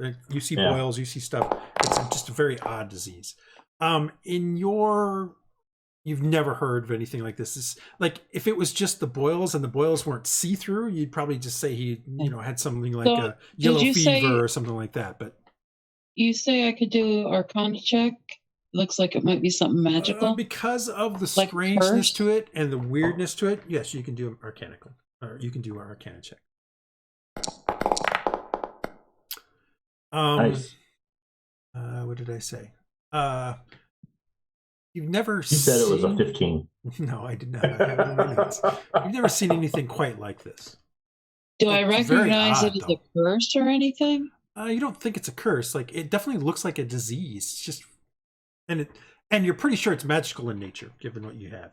Can I try a medicine check? Yeah, you can try a medicine check.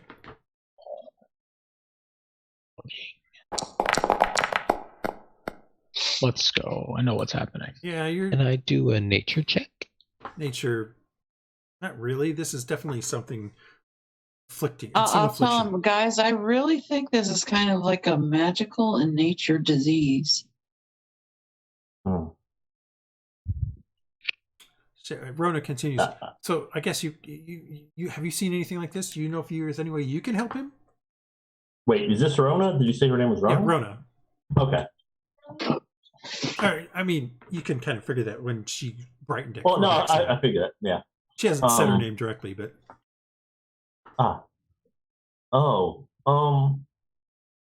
have some. I've never heard of this. I can help make him feel better, perhaps. That's all Ivan has been doing, is making him feel better, but it hasn't been getting any better. In fact, his arm is slowly disappearing. It was only at his wrist a week ago, and now it's all the way halfway up his arm. I'm concerned. Well, his breathing is not very good, and she kind of throws back the covers a little bit, and you can see that there are boils all over him. You can literally see into his lungs and things like that. And in fact, one of them is actually over his chest. And you can see all the way, you can literally see the portion of his heart beat. You can see that muscle jerk. All right, time to go. She covers him back up and says, I don't know what to do. Did he say anything? Oh, he's been unconscious the whole time. I have not been able to bring him to any kind of, he's been this way. He hasn't woken up. May I speak with him? Perhaps I could help. You can somewhat. Speak with him. I'll do anything. I'll slowly go over to him and. Don't you have lay on hands or something? I mean, you just try something. I have cure wounds, and I'm about to try it, but hello, sir. Greater restoration. I don't think you're comfortable. Let me help you with that, and let my words ease your pain, and I'll cast Cure Wounds on him. Okay, where are you going to put your hands when you do this Cure Wounds? Where he doesn't have boils or something like that. All right. So you do the Cure Wounds, you put your hand on it, the magic flows out of it, and the boils that are closest to where your hand are sort of what's the word I'm looking for? They heal and the skin kind of turns back into normal, but that's the best it does. The rest of the boils, like within maybe 3 or 4 inches of where you touch him, do that. The rest of them stay exactly the way they are. And in fact, you also notice that his arm now, you literally watch part of it disappear as it goes up to his elbow. So as I heal, it goes elsewhere. Seems like it. It seemed like it did. Yes. Is he conscious at all? Did that any reaction? He did not wake up. No. Has he? Rhux, this is our ship position. He is much better at these things than I am. Oh, she kind of recalls. She looks suspiciously at Rhux, but she accepts what you say. Like, can you do anything for him? That's Rhux, a great question. Can I do anything for him? You don't get the feeling that she's like prejudiced or anything like that against you. She just fears you because you look like a monster. That's all. Yeah, that's fair. That's all. Big gator. Be like that. I don't know. Is there anything you think you can do? Well, is there anything that I think I can do? You're a physician. I don't know. Is there? What do you have for abilities? I'm not going to run your character for you. Are there any bite marks or any type of wounds? No, there are no bite marks. That you could, like examining him, which you did as part of the medicine check. There's no bite marks or anything like that you can see. Well, I mean, I could wait till he dies and then dead reckoning him. That might work. I hope you didn't say that out loud. Oh, no. Thinking about stuff. I'm looking at stuff. Let me see what I got. What does this do? Did you do a look around the cabin to maybe see if there's something out of place that he might have been messing around with? Yeah. Actually, you're with us. You can do that. Yeah, you can do that. No, because my stuff sucks. Your stealth sucks? Well, stealth have to do with looking around. My stuff. No, my stuff. You could help him do it anyway. Find out a help action. You can look around the thing if you want. Look around. And then give Rhux help or something. Oh, yeah. Yeah, I'll look around. All right, so you look there. I mean, it's a pretty dirty place. Here. But Rhux has an idea. Okay. Sorry. I'll give you stuff afterwards here. Dresd'a. He is going to use some of his lay on hands to cure disease and see if it works. All right, so you're going to use 5 points of lay on hands to him? Yes. All right. You close your eyes, put your hand on him, and you beseech the Deep One to help you bring this man's pain, to help remove this man's pain, and he dies. No, I'm just kidding. Oh, nice. No, but I so saw that coming. But water kind of flows out of your hand and across his skin, and as it flows, the boils, they disappear as it flows across. They disappear and turn back into regular skin, and the water just continues to go all the way across. It goes up his face, up his neck, covers over his face, and the boils disappear. It goes down his body.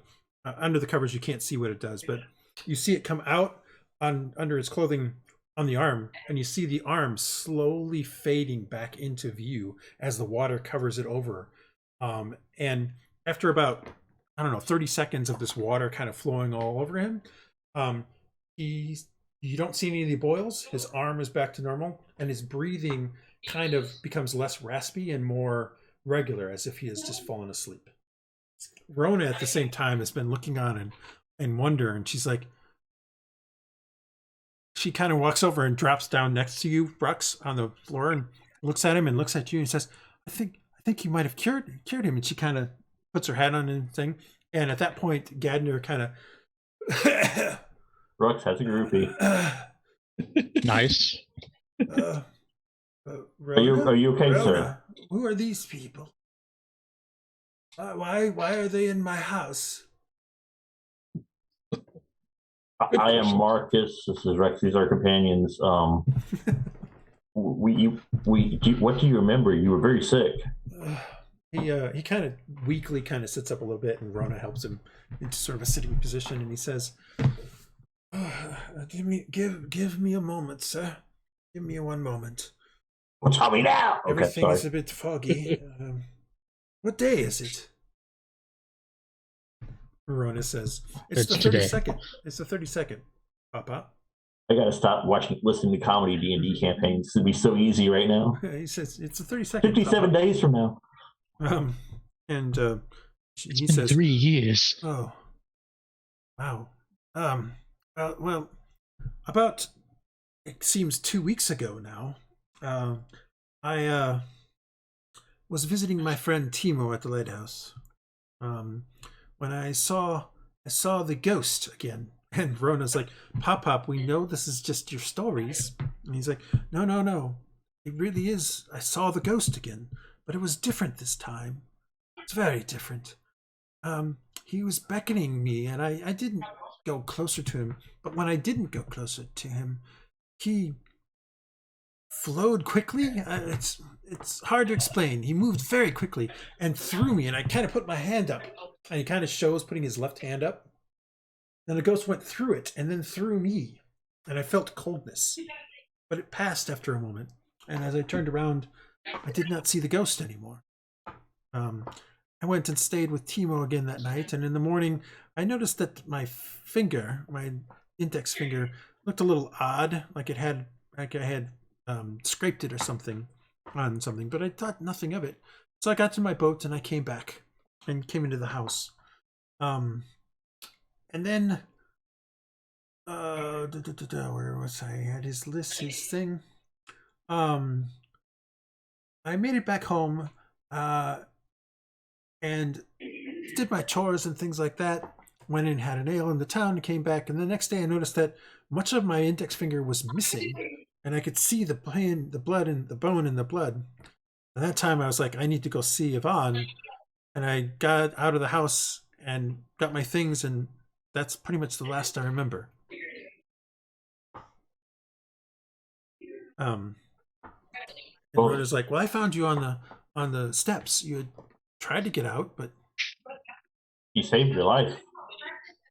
Yvonne tried to do things for you, but even he couldn't do anything. These people here, this man helped you. And she points at Rhux.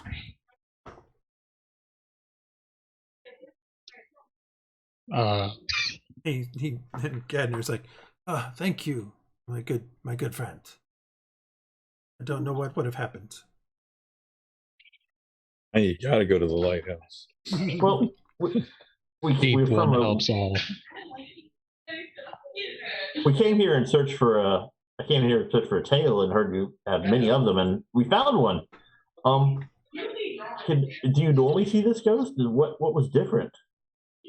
I've seen the ghost a few times, mostly on dark nights, mostly near the tower.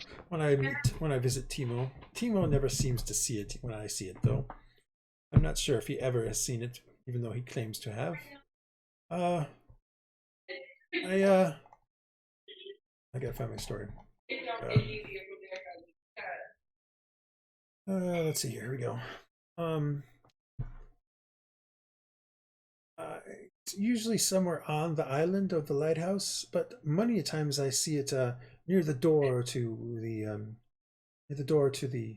the building where Timo lives. Occasionally, I've seen it on the beaches on the north side here of the bay, but usually not very often. I've seen that just once, and it could have been a trick of the light. Most of these people seem to think that I am telling a lie, but because of my age, and they call me infirm. But this is not true. I know what I am seeing, and I am definitely seeing a strange phenomenon, a ghost of some sort.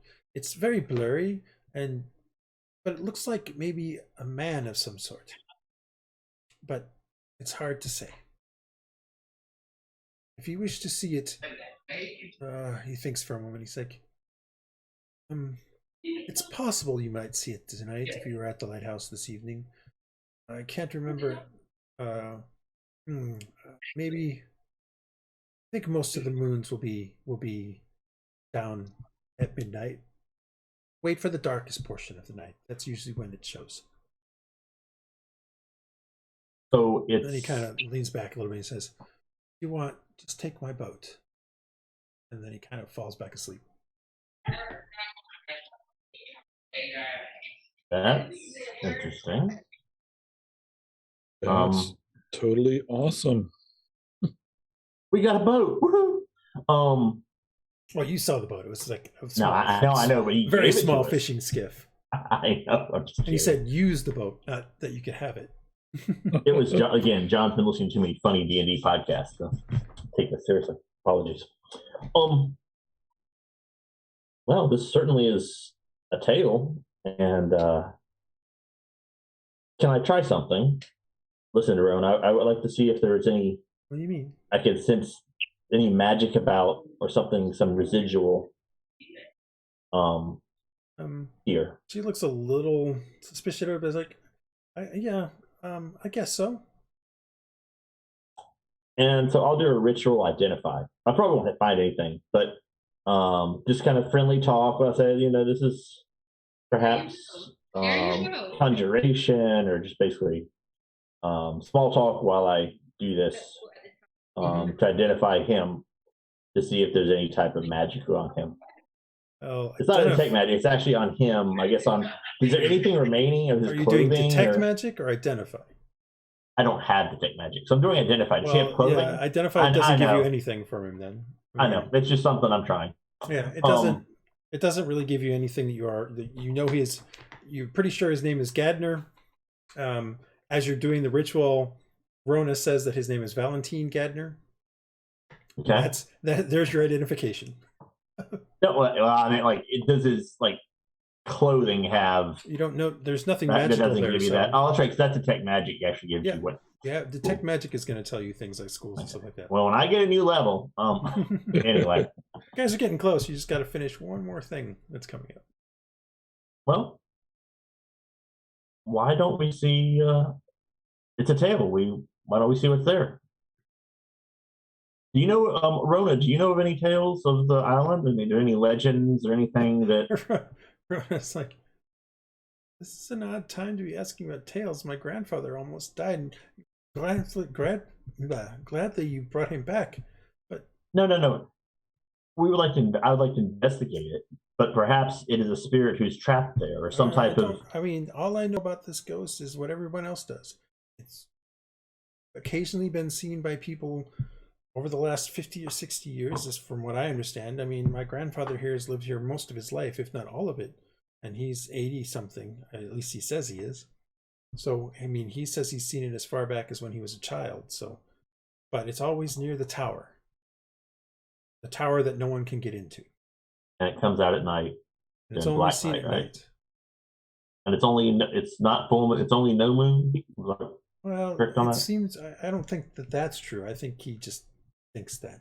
From what I understand, it's at night, usually the darkest portion of it. But that is all I know. I don't go out to that lighthouse. Timo's very creepy. Who is Timo? Is he just the lighthouse keeper? Mm-hmm. Does he ever come into town? Occasionally, yes. Why is he creepy? To get oil for the lamps and things of that nature. He stares at me in an odd way. He stares at other younger girls in an odd way. Yes, he shouldn't do that. It's creepy. It's hard when, and that's just not the way to treat someone. I don't think he's ever done anything. He's just, my knowledge anyway, never to me. He's just the way he stares at people. It's very weird. Oh, and there's a respectful way to respect an attractive woman like Colmac. is a friend of yours, and he obviously has a lot of feelings how for is you. Cormac? He is well. He I should have told. He was what her concerned. named? Sorry, there's another name she's about to say, and I forgot to find it. Oh, I'll write it down wrong, so it doesn't matter. Notes. He's well. There were some sheep. There was a beast taking his sheep, and he was concerned about you because he hadn't heard from you in a bit. Yes, he feels that you're friends. A friend of mine is watching the flock for me.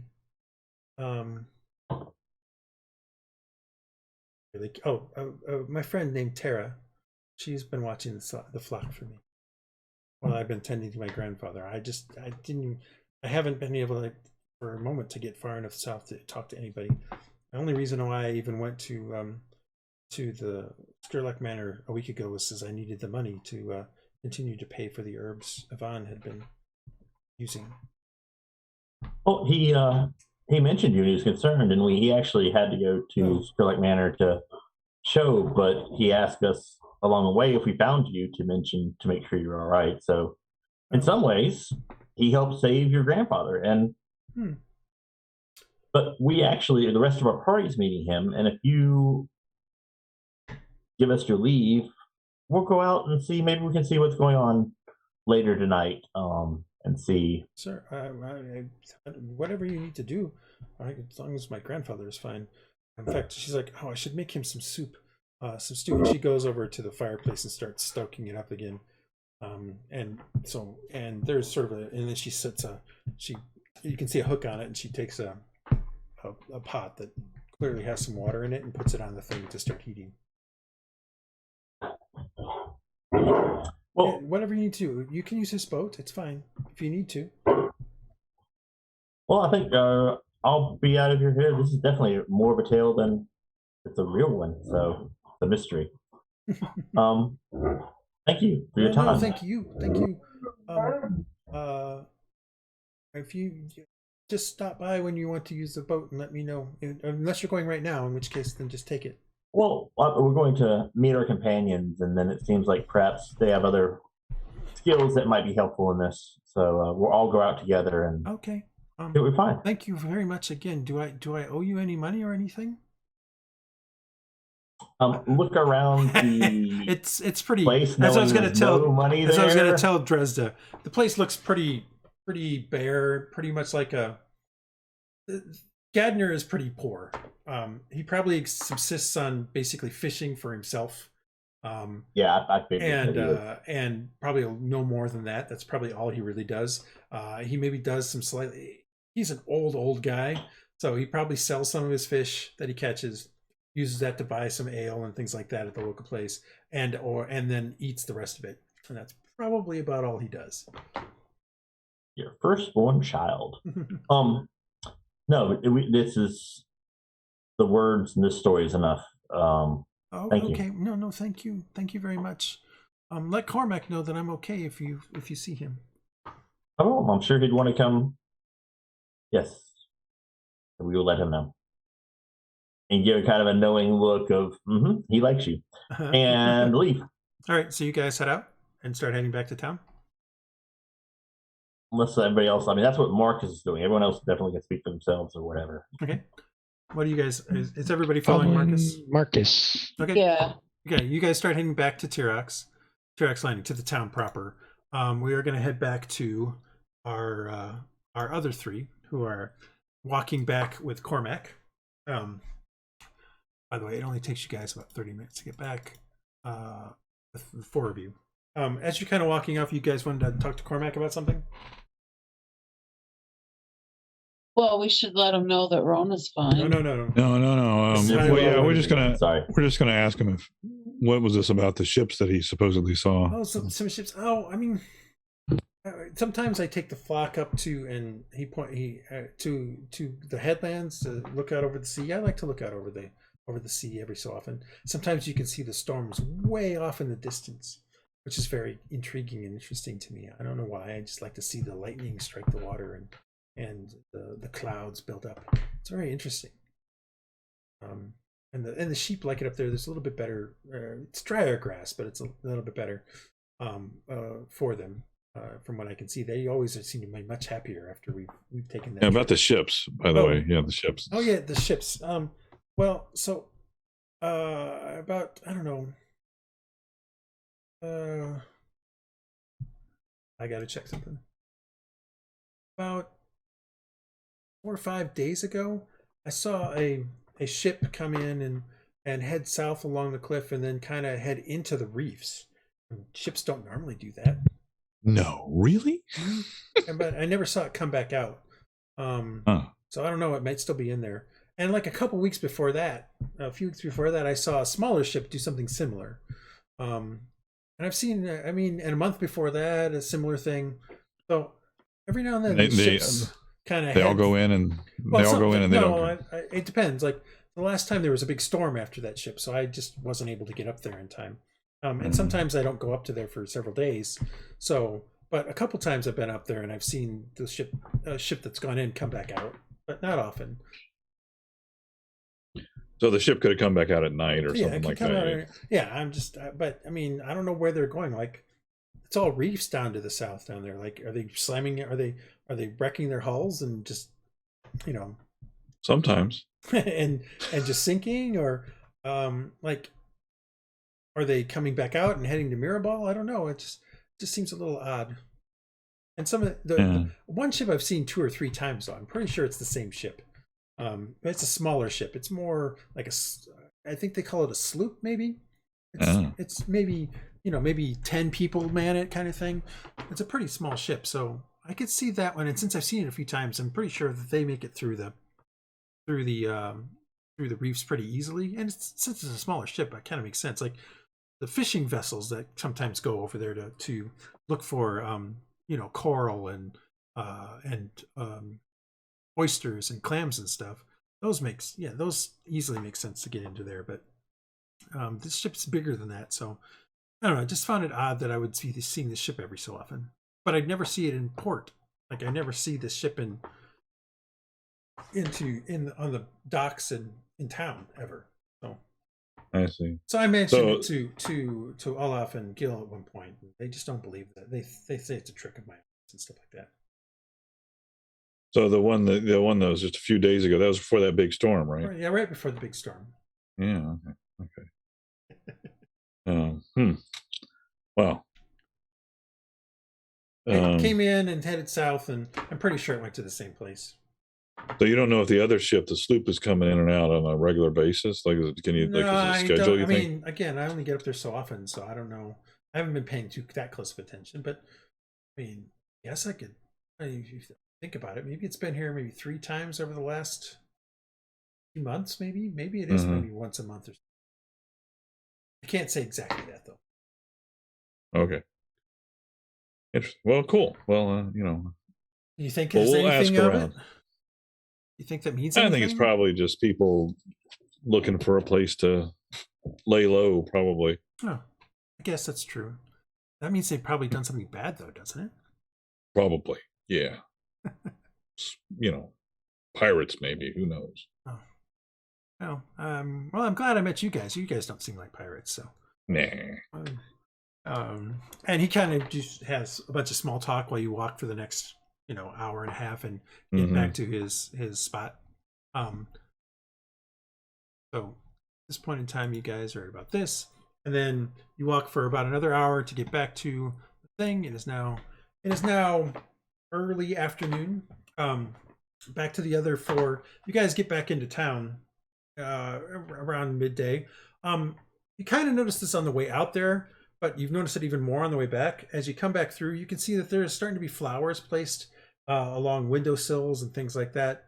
You see that as you come down here to the market, you see that most of the market stalls have been pushed away and or covered in flowers and things like that. It looks like some men are trying to put up a pole in the center of this area. Women and children are putting up kind of like flower wreaths and things like that in various places.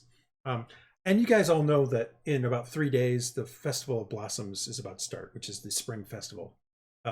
When the calendar catches back up with the the main moon, Linari. Is there anything you guys want to do in particular while you wait for the other group to get back, or are you just going to go? This is the first group, the group of 4. Yeah, I mean, I don't have anything specifically that the red. Mind. Well, didn't we see that redhead? Wasn't the one that we met, the one that bought our head from us? Olaf. Yeah. Yeah, Olaf. Wasn't he derided by some of the farmers? Was that a different? No, that was the Bivens. Their eldest son. Okay. They're also redheads. They also seem to have some redheads. Yeah. Oh, they're intermarrying or something. Or maybe it's a sign of the, some nobility or something like that. Or just rich people seem to be redhead. Who knows? I mean, we all know they have no spirit, no soul. No soul. Gingers. I'm just kidding. That's racism nice in certain countries. Thank you very much. Very nice to say. I had a redhead friend who tried that with me. I'm like, oh, come on, I'm just messing with you. Anyway. All right. So if you guys wait around about early, right, a little bit after lunch is when the group gets back together. Earlier than the 2:00 you had planned, but not much. What are you guys doing? Okay. We have a tale for you guys. Hang out. We definitely found some. What did you guys find? Did you keep the head? Where's the head? We sold the head. Oh, good. We got a good deal. 25 of them gold marks. And, so do I think that's a good deal? Just based on my I don't know, you can give me an intelligence check. Yeah, do a roll. I mean,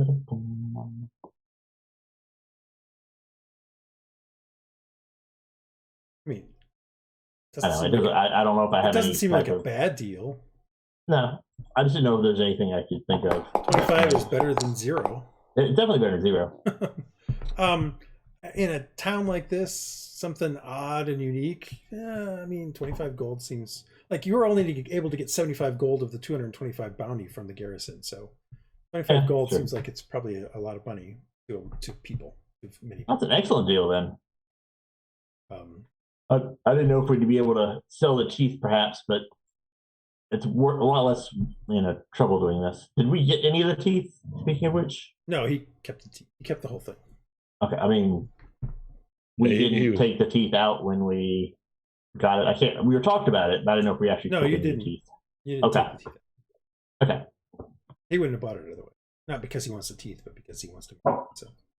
Well, yeah. I mean, it doesn't look nearly as cool if it has no teeth. It's gums, just gums. Yeah, exactly. Gummed to death by a giant lizard.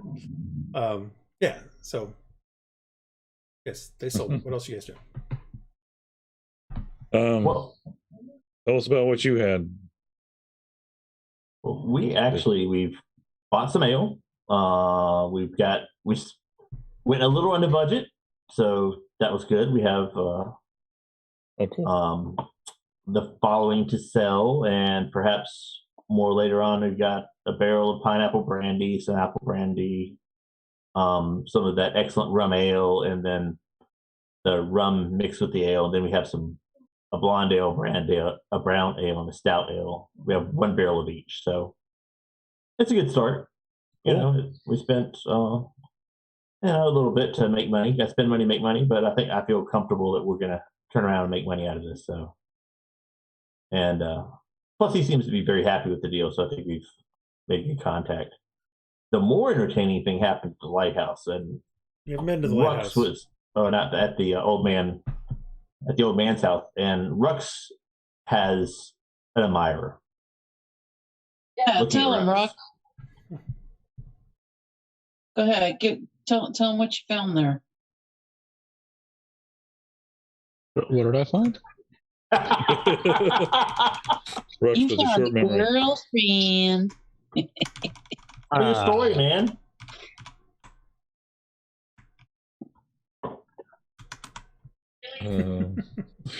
I think it would be wrong to gain from the deep one's favor. So Well, that doesn't make a very good story. Well, especially considering who the admirer is. Malas don't tell good stories. So we met Rona. And what do you think, Dresd'a? A good companion? Definitely a little interested in Cormac? Well, she was certainly impressed with Rhux. Yeah, he may have it neither. Long story short, we found the old man. Rhux cured him of a disease that I've never heard of. A curse or... What magical, and it was a magical type of disease. I hadn't seen it either, but I could tell it was magical in nature. And it wasn't something I could heal. Rhux, you healed them. Did you pick up on anything while you were doing your healing? Did you get any impression? I don't know. Did I? No, I don't actually know about that one. Divine energy just to heal, so you don't. Yeah, if you get anything out of that, you guys could try to describe it. Maybe Praedyth might have some ideas. Yeah, and I'm a loaded man. If Rhux doesn't, letting Rhux take the lead on that one. The water doesn't really tell me anything. It just does what I wish it to. Rhux, go make your water. But you had never seen this before, right? I mean, it literally. Oh yeah, I have no idea. Arm disappeared. Yeah, I have no idea. You I looked at it. I was like, missing arms. Kind of weird. It was concerned me a little bit to be there. But they were boils, like some type of plague. Which is why we're definitely going to go and see Which is why we're going to go see the ghost tonight, so that way we can get plagued. Yeah. Praedyth, you can give me an Arcana check. Cool.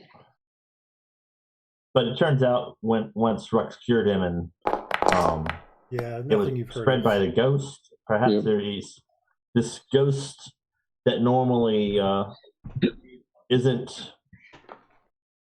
I gathered doesn't interact with him, the old man, much. Actually, went and touched him and caused this disease. And I mean, definitely would be interested to see what it is. And we don't have anything going on tonight. And perhaps it's guarding something, or maybe it's the spirit of the lighthouse, or it knows some way in, because apparently. Do I actually know that, Peter? Is that player knowledge that nobody's been in there before?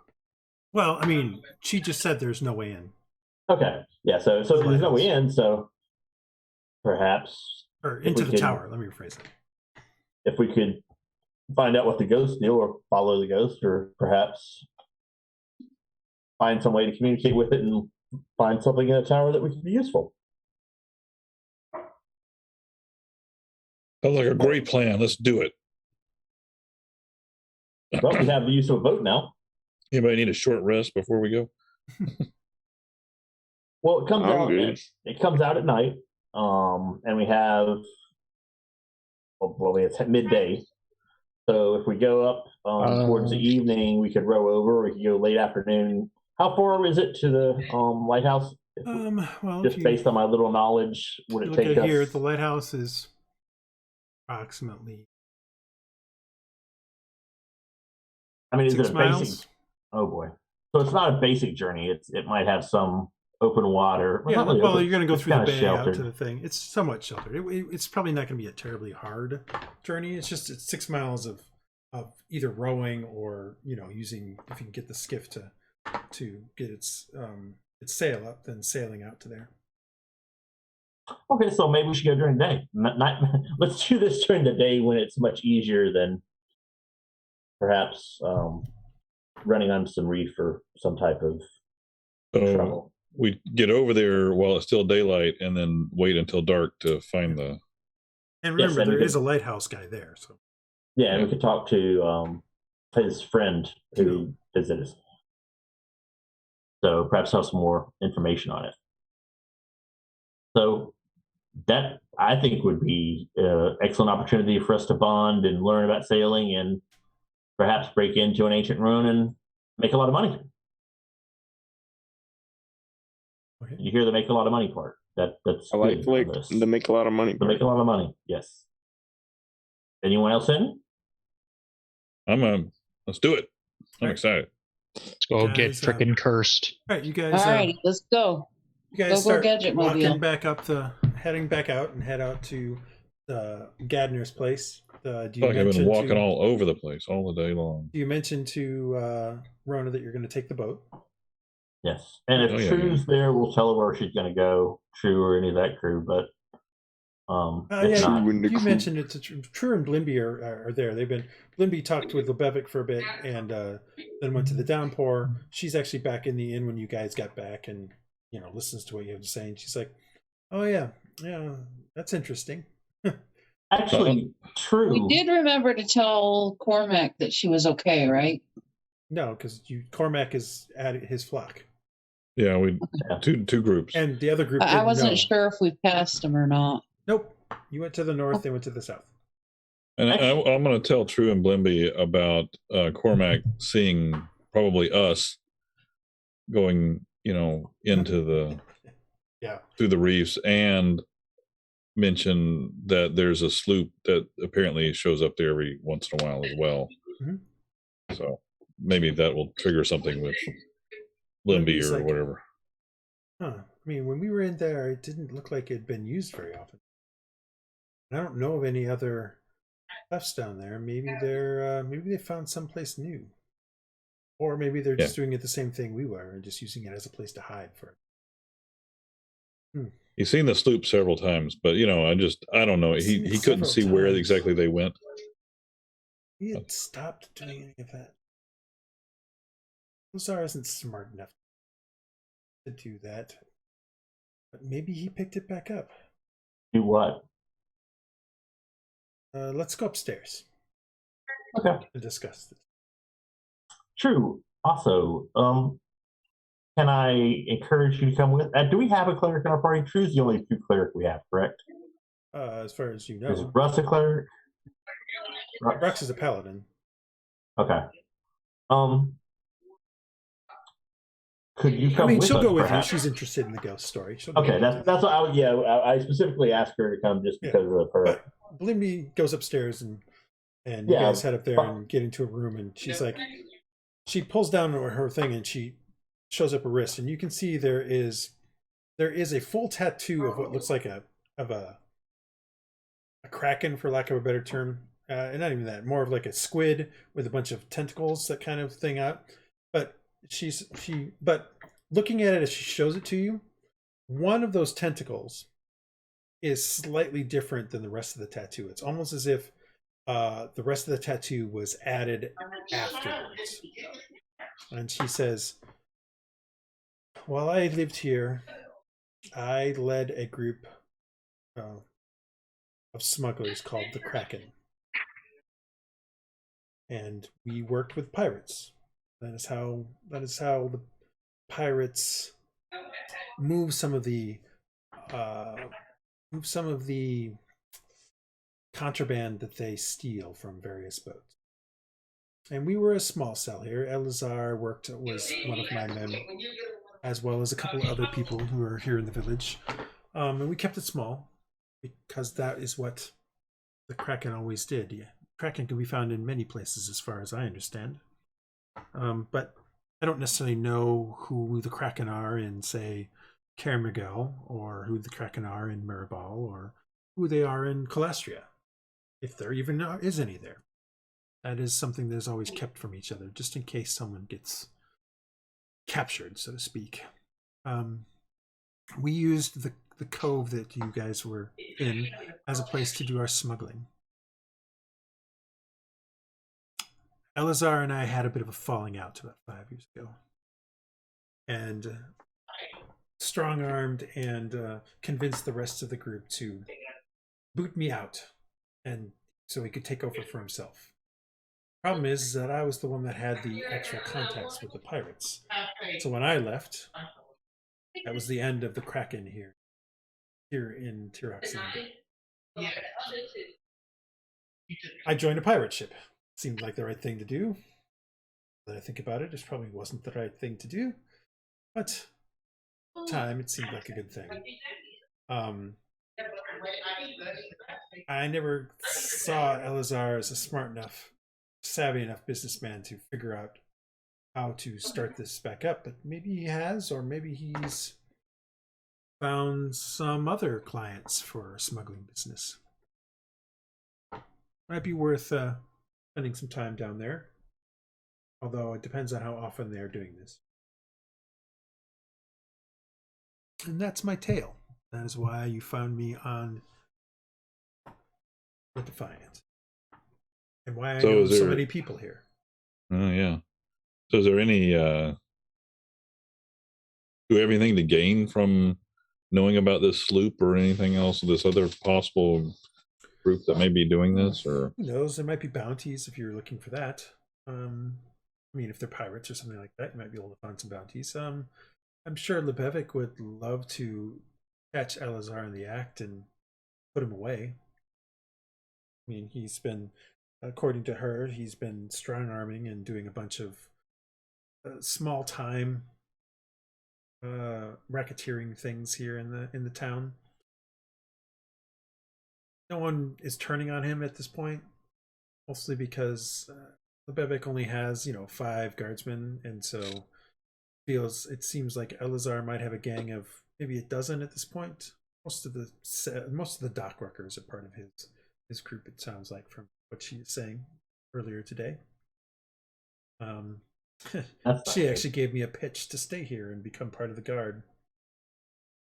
Me, a guard?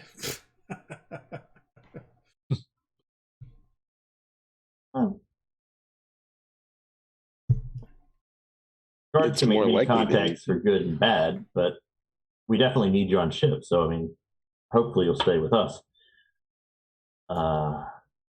And I can't see you as a guard. Just shaking my head. I can't even spin this one. Nope, can't see you as a guard. Maybe not. But it would be good to, from purely selfish reasons, that wouldn't be bad to either. If we can make contacts with this group again. If we took him out, then they may still need to deal with people, and we have a vote also. Possibly. I think that's for you to decide. Kind of gets a little bit of a look, and she's like, I'm beginning to think that the sea life is not necessarily for me anymore, but I don't know. We'll see. See how the next couple of days go. We should see your bounty today and get the ship fixed, and then we'll talk. Of course. Does she seem shaken by this? Or she seem... You can give me an insight, though. Yes.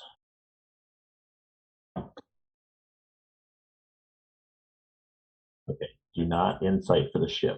It doesn't roll very well. No. You would think I'd have some decent stats. If you want, but most of it's not charisma. Charisma skills. You get the feeling that she's actually might be thinking about Lebevic's offer. Like, considering it. Yeah. That's the feeling. Based on the way she's talking.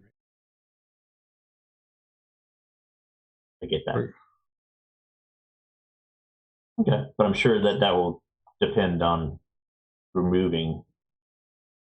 Like you said, things will have to probably fall her way. Yeah. She said, we'll see.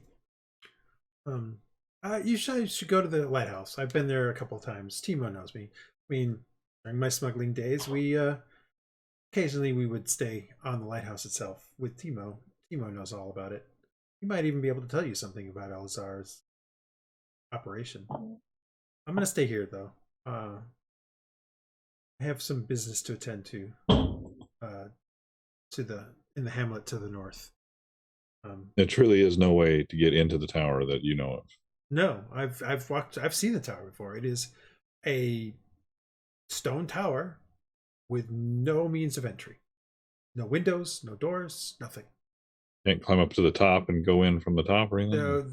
The top, well, I mean, yes, you can climb to the top.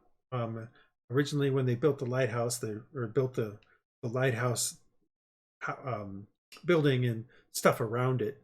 The lighthouse is on the top of it, but there was no entrance from the top. It was basically just a top of the tower, and there was no trapdoors or anything from what I understand. I mean, that was built before my time here. But yeah. Any chance of a cave or some type of underwater entrance? Not that I know of. I mean, not that we really looked for one, but not that I know of. Okay. I know someone had tried. I certainly didn't, but it really didn't interest me at all. But I don't know. You can ask Timo. He might know someone who's tried. All right. Cool. Well, keep us if we can help you. I mean, obviously we're crew, and whichever way the wind blows, we can help you sail that, perhaps. Yeah. No, you've you got me off the Defiant and kept me alive, so that's already a good start. That's why I was willing to help you here, but I got to start thinking about what the future is for me. And you can see True kind of looking at her a little bit, like sort of giving her a sort of a knowing glance.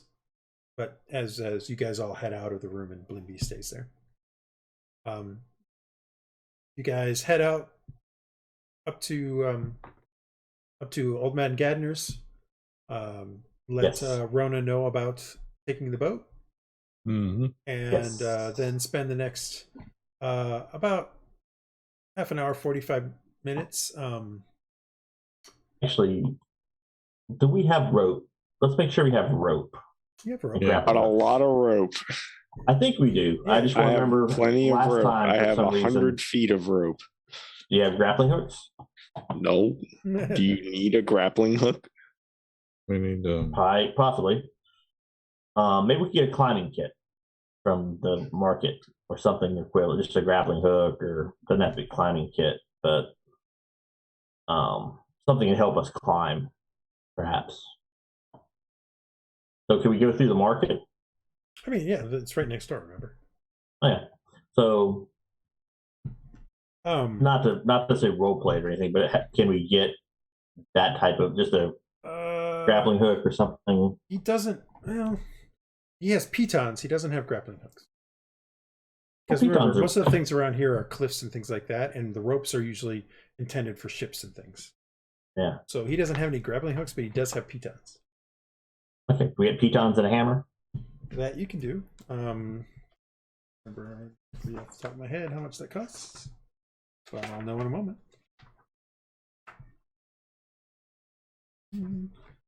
That's that. Pitons.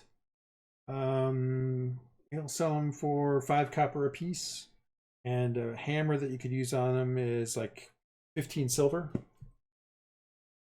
Okay. So you could get 10 pitons and the hammer for 2 gold. Okay, I'll go ahead and do that.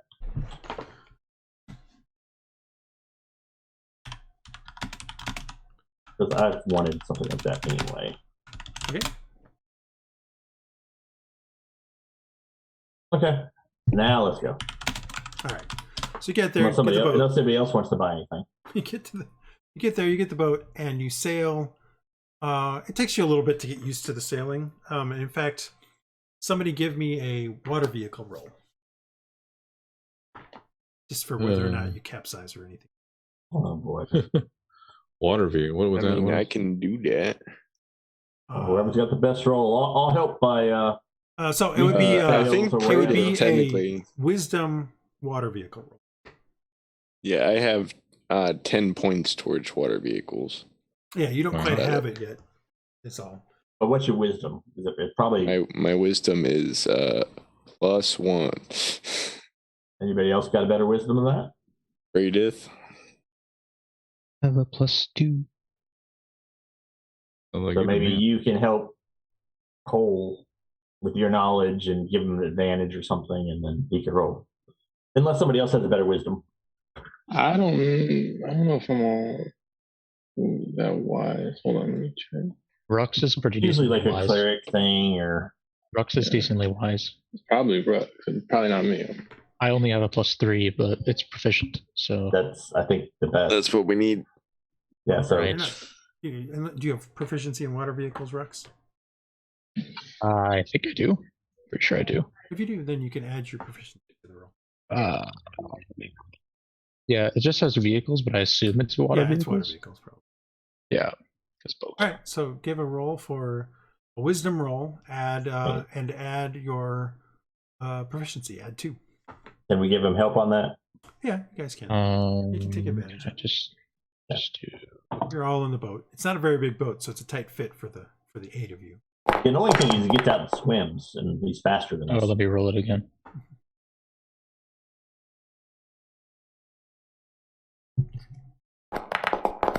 Nice. So it takes a little bit to get the hang of it, because this is definitely a sailing boat. You're able to get the sail up, but it doesn't go very taut. It's just a different style of boat than you've been on for the ships and things like that. So you don't go quite as quickly. It takes you actually a little bit longer than you think it should have, but you don't run into anything or anything like that. And as you start to approach the lighthouse, you see something that looks like this. You see a small rocky island with a bunch of gulls and stuff flying around it.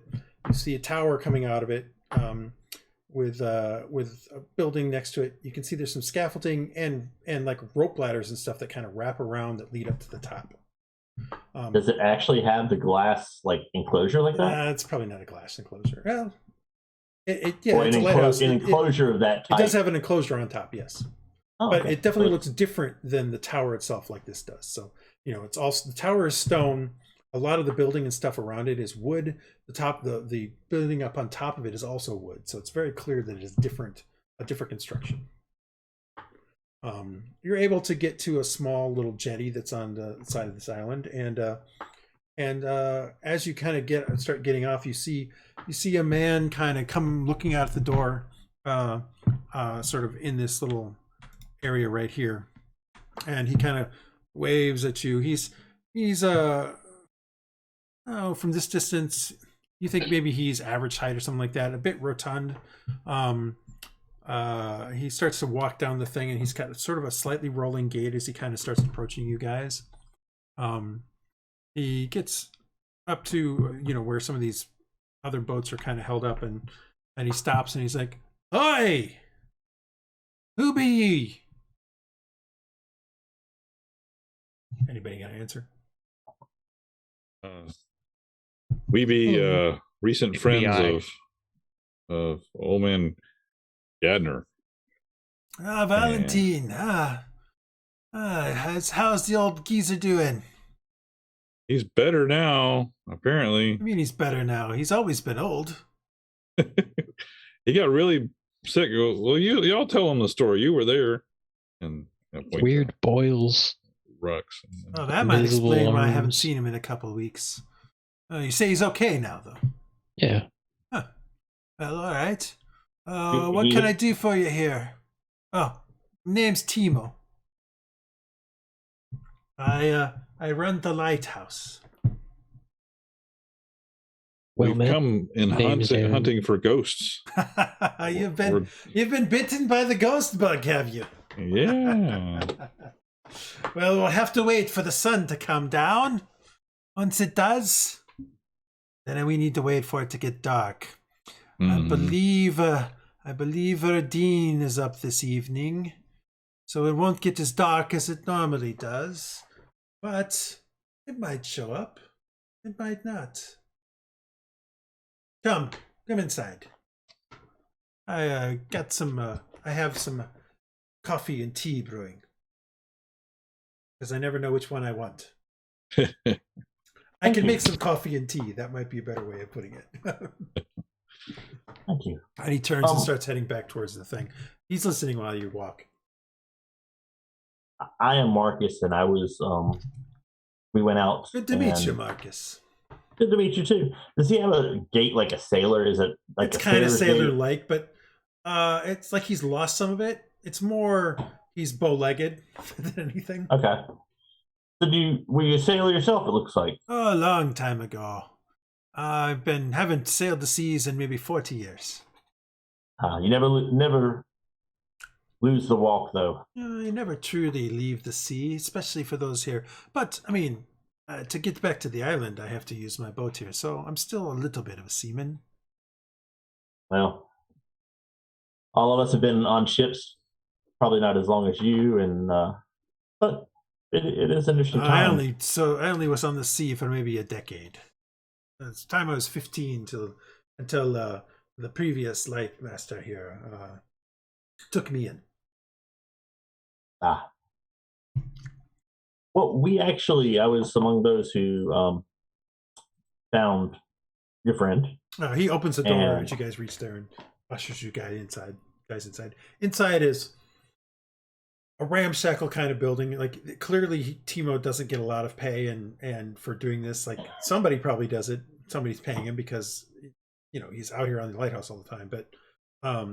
But it's hard. The place is barely kept up. You can see some holes in the walls, some all the way through.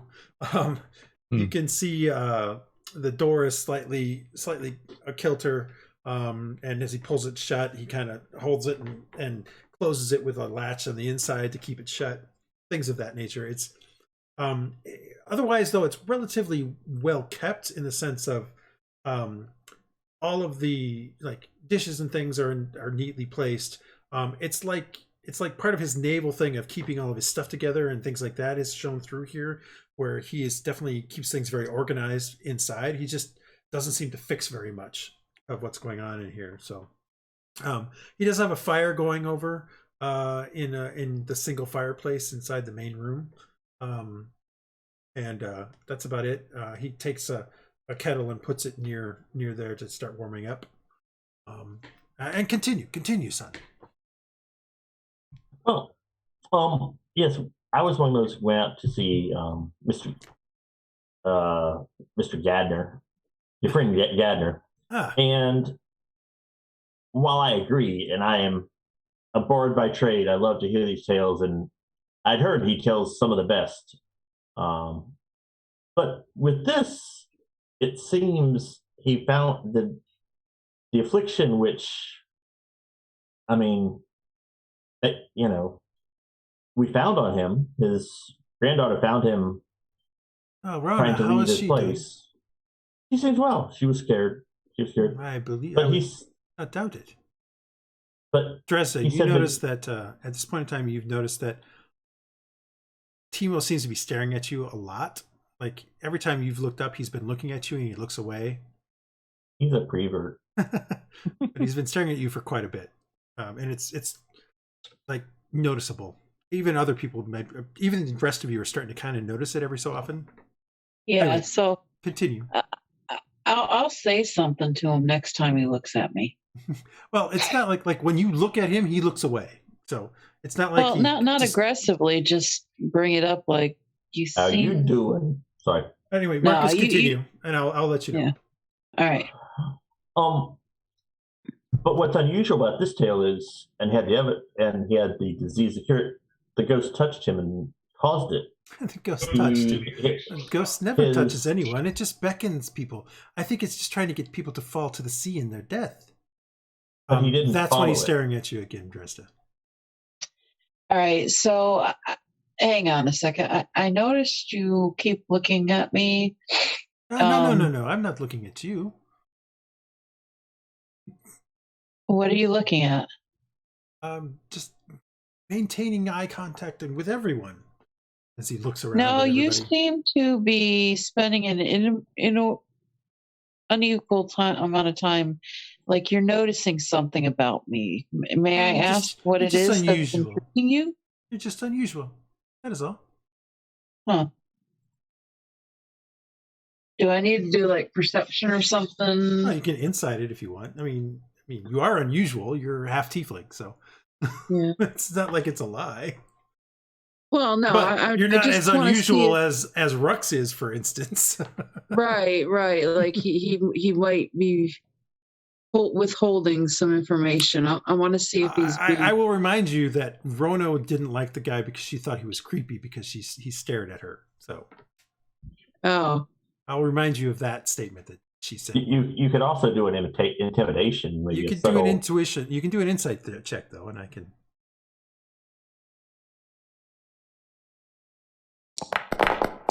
Yeah, you think he's probably just saying, he probably just, you are unique. You're an interesting person with the tiefling, half tiefling stuff is not very known outside of Solari, the Solari Isles and stuff like that.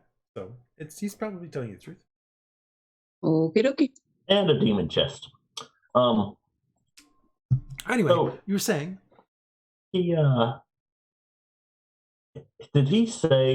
did the old man say he did not follow him, or he did follow him?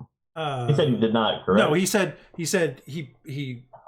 the ghost beckoned as normal, and then he just didn't go out there, and then it suddenly was just in front of him on him, and he put his hand up and it went through him. And when he turned around, it was gone. So yeah, I'll relate that story that he knows enough not to follow him, but then it came upon him and touched him, and this malady you've never been seen. I mean, his flesh disappeared. If I hadn't seen it with my own eyes, I wouldn't believe it. And is there something different going on out here? Not that I know of. I mean, there's the tower, but nothing strange has been about the tower other than you can't get inside. I mean, I did see a strange, dark, winged creature, rather large, about 2 weeks back, fly over on the coast side, but nothing else unusual. I think we might have taken care of that. Can I insight to see if he's Sure, go ahead. Doesn't sound like based on Peter's description he is, but there's also as you're inciting, he's like, I also remember there's a really strong storm about a month back, where I could have swore I saw the tendrils of cloud reach down into the water to the west, but I kind of think it might have just been my imagination. What did you get? You got a 9? I got my standard rolling. There's nothing. There's nothing really awkward about it. I mean, you notice as he's saying all this stuff, he continues to glance at Dresd'a every so often. Although he's not staring as long as he was before, but he is glancing at her a lot more, or just glancing at her. Yeah, I mean, how far out into the water? So for the what? Oh, you said the storm. You felt like it was a long way off. It was. I mean, you can see storms coming for miles from here. This one was easily. I don't think the storm hit for another until the next morning. So maybe about 12 hours later. But it wasn't like it stirred up a wreck or anything. Any debris came. Anything new was changed on the island. No, not that I saw. Just it was an unusually strong storm to the west. I mean, we can sometimes get strong storms, like the one a few days back, but. I was going to say, was it the same one we reckoned? No, but this one was much stronger than that. He said it was about a month ago. Okay. And I mean, the ghost has always been here. I've seen him a few times. He's a robed individual. Like I said, he always seems to be beckoning people to come to the cliff. Usually when people get there, he's gone. But the ghost is gone. But I feel like he's just trying to get people to come fall off the cliff. A few times that I've seen it, it looks like an old man in robes beckoning, like he's shouting, but there's no sound.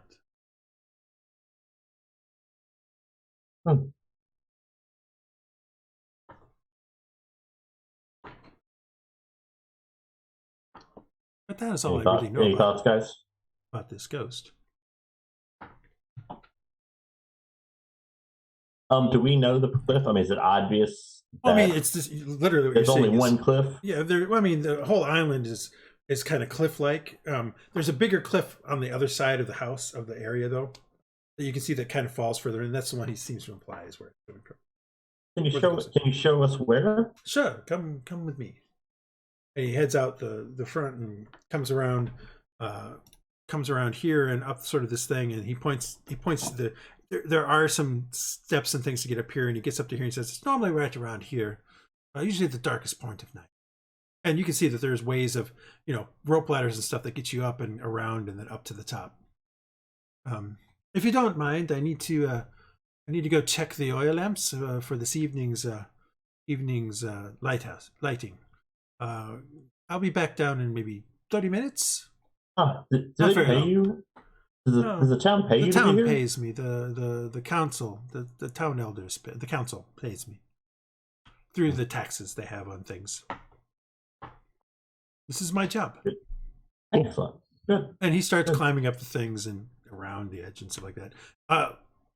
If you want, you can look around another thing. Yeah, I carefully want to look down and give me an maybe even looking down. It is a pretty straight drop to rocks on the sea. So if you were to go running off there, you would definitely probably kill yourself. Right. If you were to fell there. I mean, there's a chance you would only just break your legs and stuff, but it seems very likely you would die. And then drowned? Yeah, and then drowned. What do you guys think? I'm looking. I'm doing my perception check. Anyone else see anything? Yeah, I want to look around too. Yeah, go ahead, look around. You guys just start looking around. I mean, it maybe not just there, but everything. Like, it's very clear as you. Oh, I thought you were going to get that 20. It's very clear looking around. The tower is quite old. And as you look around, there is no entrance that you can see. Like, in fact, even the mortar and stuff between the things is very, very smooth. Like, you only know that this mortar because you can just kind of feel a little bit of a change in there. And I mean, as much as it looks old, the reason why it looks old to you in this thing is because of all the stains, all the weather stains. Like, if you hadn't seen it from afar and you were just looking at it close up, it looks as if the tower from a structural standpoint was built yesterday. But there's all the weather stain and stuff like that is what's making it look aged.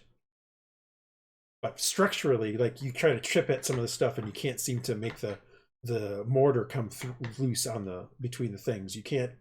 You use the hammer, Marcus, to try to bang on it a little bit and try to bang a piton in, and it just does not go in.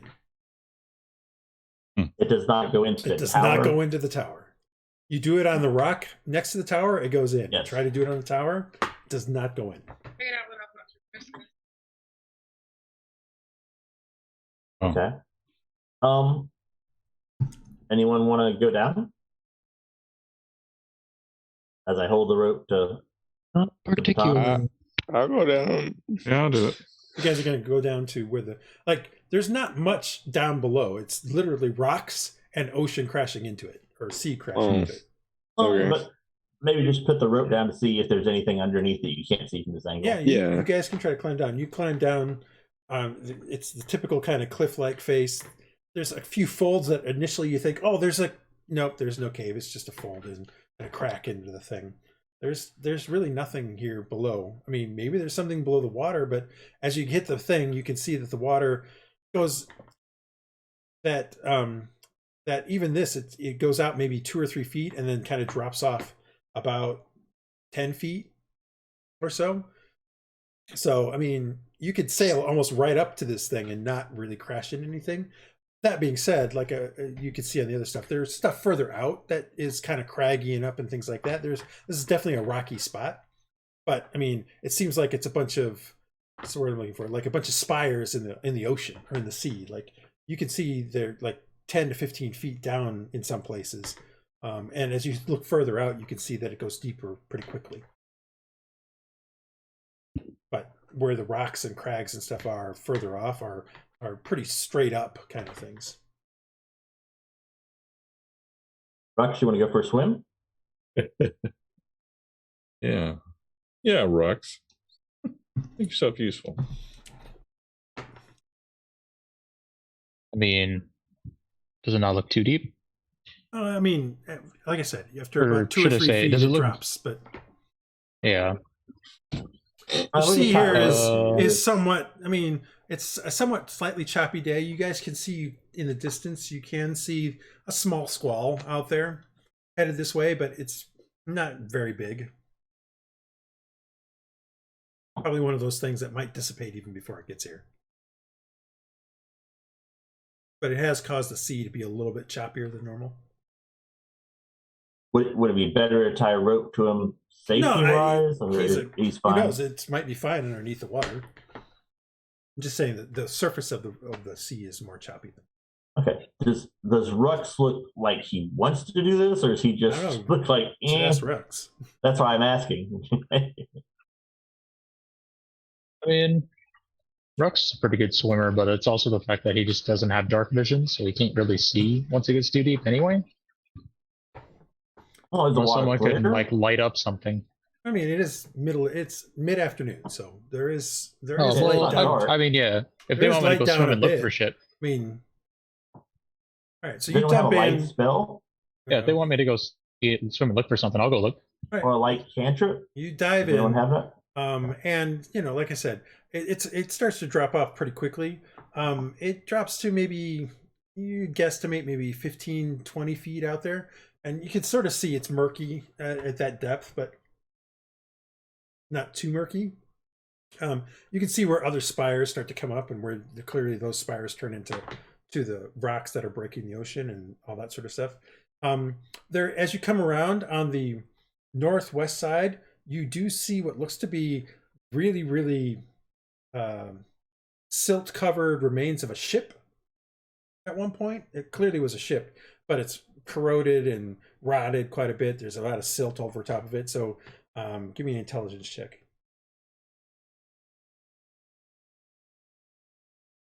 Intelligence. Yep. Not my biggest suit.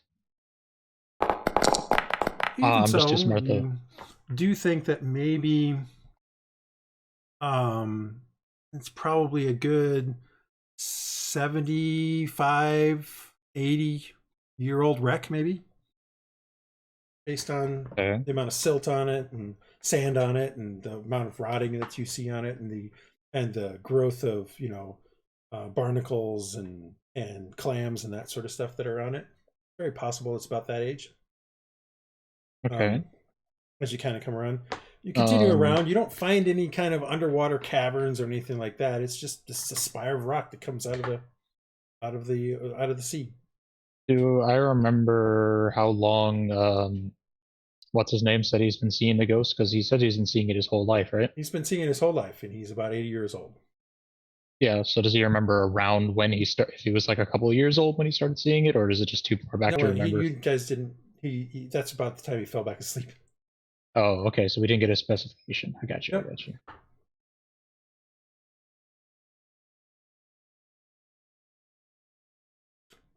You complete the circuit and come back up by where the boat is, the jetty is, and walk back up. Meanwhile, what are the rest of you guys doing? Just continuing to look for.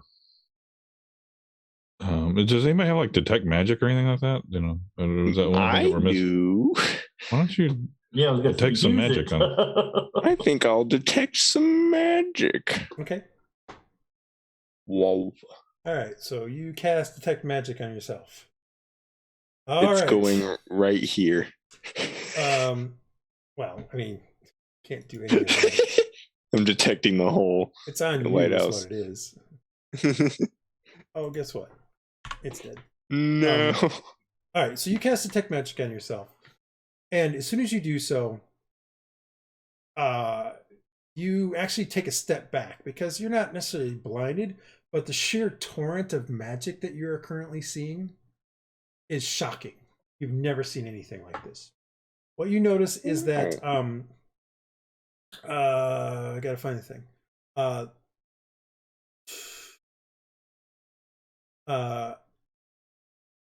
See a strong current of an abjuration ley line which passes directly through the top of the tower, straight down through the center of it. That's cool. It looks like a torrent of blue water-like energy flowing from the sky into the top. Further, the torrent has some kind of shadowy gray, almost translucent streak that kind of wraps in through it. And it's a type of magic you've never seen before. Like, it's very clear this is an abjuration ley line. you've heard of ley lines before. It's something that has come up in maybe something in some way. But it's been braided with some kind of strange magic that you've never seen before. As you move closer to the tower, now that you've seen this whole thing, it definitely looks like the tower also has the same abjuration magic on the stone itself, with a little bit of that translucent gray in it as well. But just a sheer torrent of magic. Like, the fact that this thing comes through here, big beam, is like this is like, if you could feel the magic, it would be like you were getting crushed by a waterfall of immense proportions. But you don't feel the magic; you can just see it. Wild. I relay this to my compatriots. So maybe this is magical? I think so. There's possibly some kind of magic going on here, yes. Do we know anything about ley lines? Do we know anyone? Is this a legend? Praedyth probably knows a little bit about ley lines. Iylis, not as much, because all of his stuff is mostly sort of looking for self-taught. But that being said, Iylis, when you were working with the Stormmaster on the Defiant, he did talk about ley lines. That's where you kind of learned about ley lines. And that ley lines of various magical types crisscross all over Nyarvine. Some as small as, a very small finger width. Some as wide around as massive rivers. And he's pointed out that, like, over the course of the Sea of Tears, there is, especially further to the south, you're on the Farran Islands. If you head south down the Farran Islands, you run into a massive water magic ley line. I see. Like, it makes this one. He even mentioned that one specifically. He said like that thing is dominates the weather in the area because it's so much water and adds so much moisture to the thing that it's almost perpetually raining there. So that's what you know about ley lines. Praedyth, you know ley lines just because it's come up as part of your study things. And again, ley lines crisscross all of Nyarvine. The biggest ones are typically the elements: water, fire, earth, and air. They tend to dominate, but there are other ones. I've heard tell, having been at the Elastrian at one point, and talked to some of the sages there and things like that, you've heard tell that there's at least some necromantic lines that are around. There's a wide variety, almost a net of the various schools of magic that covers Nyarvine in various ways and various things. There's a bunch of other magical ley lines. You could give me an Arcana check if once Iylis has described the other line. Let's see if maybe you've heard of it. I have described the other line. You mentioned what you saw, so that's describing it. You're not 100% sure. It sounds like that is either a necromantic line or maybe a shadow magic line. They both are kind of similar. The translucent part makes you think maybe it's more shadow magic than necromantic. But these things still sound spooky, so we got some spooky stuff going on. And up in the lighthouse, What's in the lighthouse is what you're saying? Wasn't it? He describes that the abjuration ley line literally comes from the sky directly through the center of the lighthouse and through the island, as far as he can tell, because you can't really see the line anymore once it goes into the top. I think it's so deep. But he doesn't see it come out, so he can only assume that it goes down into the ground. Is that normal for ley lines? Ley lines are magic; they can do whatever the fuck they want. No, I was just asking if Praedyth knew anything like. I mean, any more information? Not a wizard, so okay, that's true. Most of his knowledge from ley lines is in the sense that ley lines can affect things, in the sense that usually if there is a massive ley line of necromantic magic, that will mean that there's a lot of that'll probably be a wasteland of some sort, or a desert, or things of that nature. A place where there is a massive ley line of, maybe a ley line of fire and earth cross. That might be where a volcano was found. Things like that. They can affect the area, but they're sort of like the force. It's between you, me. It flows through you, flows around you. I mean, it's like an energy field that's there, flowing through you. So you don't necessarily feel it, but is it made of midichlorians? No. Yes. Take that whole part of the movie, ruined it. It is made of midichlorians, that's true. Did you find anything underneath? Did you find anything in your swimming? Is he back? Yeah, he's back about now. I found a wreck. That's wreck. There's a shipwreck under there that looks like it's about 80 years old. Was there anything on it? Silt. Yeah, it's clams. Yeah, it's pretty well covered by stuff. And it doesn't. When you looked at it, it doesn't look like the full. My eyeballs couldn't see it very well. It actually doesn't look like the full ship was there either.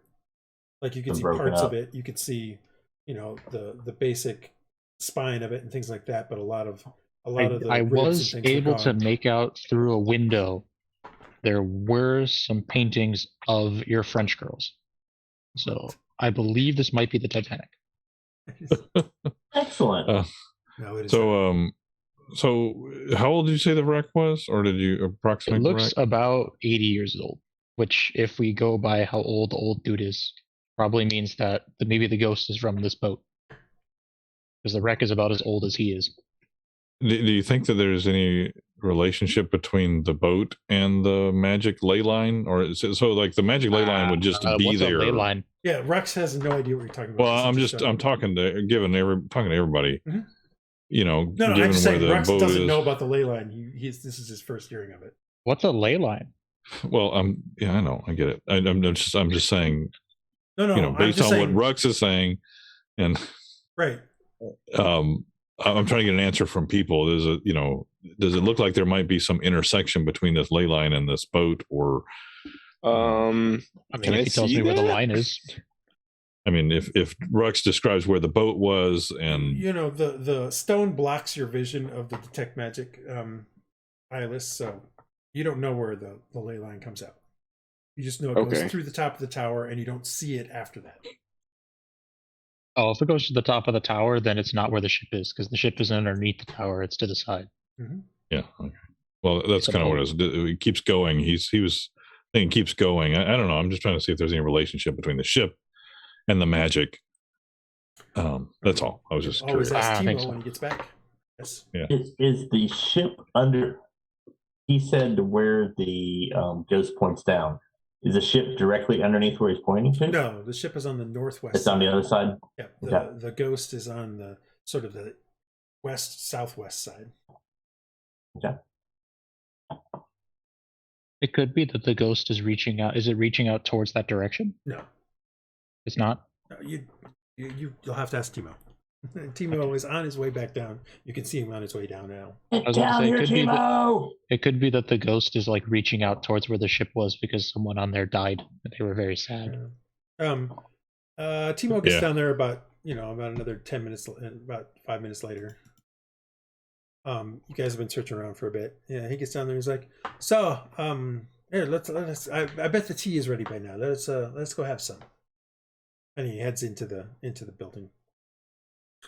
Okay. Brings you guys in and starts pouring some tea for everybody. So, did you find anything interesting? There's a ship under the water. Ah, you found Tyrok's boat.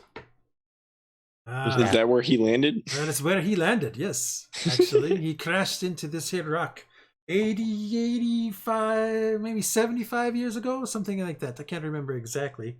And decided to stay here once he got off. So he then founded the city, the town over there.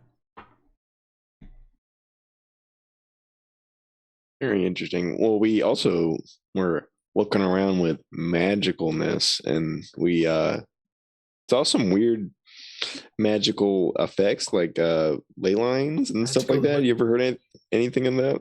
What the hell? What do you mean magical effects? It's a tower. Yeah, but there's something magical about it. Something ancient You're not and a wizard, arcane. are you? No. Good, because you see it, they'd kill you. Nah. Couldn't be a wizard. They're a bunch of losers. How did you see any magic? Not... Oh, I use my special glasses. Oh, nice. Nice job. Give me a moment.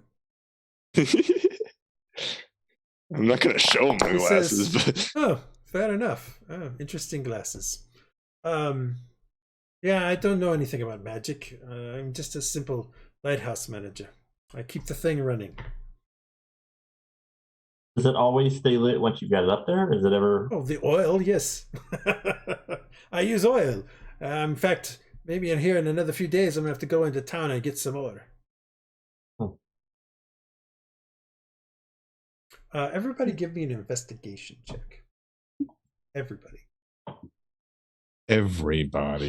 I look. I fail. I investigate normally. Nice. I can't see anything. I can't tell anything's going on. I wish bards are based on intelligence, not charisma. Hey. Hey. Okay. Iylis, Dresd'a, and Praedyth, could you give me a investigation check? Again? I don't think Dresd'a gave me one, neither did Praedyth. Oh, sorry. I thought I heard Iylis. I'm waiting for everybody. I had to refresh mine. He was saying he started to say who might have seen things. Yeah. I don't see it. Okay.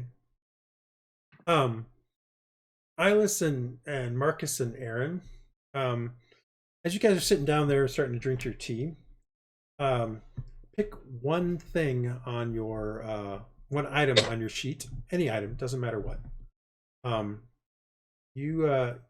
You are kind of listening to Timo speak as he kind of natters on about various things and starts talking about Tyrok, Stormrunner, and the Summer Squall, which is the ship that is now below the waves beneath the thing. But you happen to notice that sitting on a shelf is that item that you picked from your sheet. And you're pretty sure it's your item, but you're not sure how it got there. So look at my bag. To make sure my loot is not on me. It's going to be a small item. It's not going to be. Oh, okay. It's not be loot. Okay. Yeah, don't pick something big, like something small. All right. I was like, wow. Yeah, it's not going to be your loot suddenly is missing. That's something pretty obvious. It would be obvious that it got moved, but something small. Okay, you just happen to notice it. We'll just go with a dagger. Yeah, it doesn't matter what it is. It's just you happen to notice that item sitting there. And you're pretty sure it's your item. So go and pick it up. Yeah, you get up and Timo kind of looks and he's like, huh. Does this happen often? Because this was just point to my empty scabbard. Every time some people stay here with me, they say that their stuff just gets moved. I don't think anything of it. Can I start looking around harder? Like, wait a minute. Well, now that you've seen these other two, you notice that, yeah, again, one of your items is just sitting on a shelf somewhere. A small item. Is it just a random thing? It's not mischievous, or it's not? You're not sure. I mean, you just happen to notice it. Well, I just Timo looks at you like, yeah, people have saying this. That's the first. Interesting. You're right, But I mean, as far as the placement, is it? No, it's out in the open. It's not like something. It's out in the open. Yeah, it's not like somebody's hiding it or anything like that. Yeah. It's not all it's not magnetic. It's not all metal stuff. No, it's not all metal. Item. It's just some small item. Just you know, like let's say Aaron's a couple of Aerra of coins, or a wooden statue or wooden figurine of Aaron's is just sitting there. So it's kind of odd. He's like, that's mine, and goes and gets it, puts it back in his thing. But it never happens to you. I mean, I've misplaced things here, yes. Usually, though, it only happens when people stay overnight, and never this early. This only happens at night. Interesting. Perhaps we're on to something. Is there any type of unusual thing about today's date? No, not really. Okay. I didn't think there was, but just covering that base. There is one unusual thing about today. Okay. Gotta check something to make sure. The anniversary when the ship crashed? No.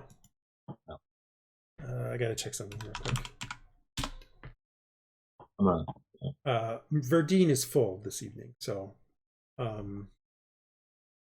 can't remember though if Verdine is the moon associated with magic. I just have to check real quick. Thing is that. Gotta check my notes. Okay. The problem is that I can't remember which place I put this note. It's the problem. I'm trying to add batons to my page.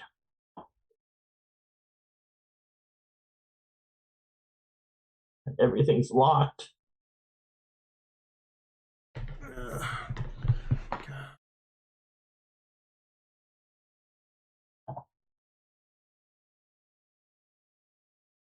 I'm gonna step in just a second. Yeah, it's fine. I just gotta find this.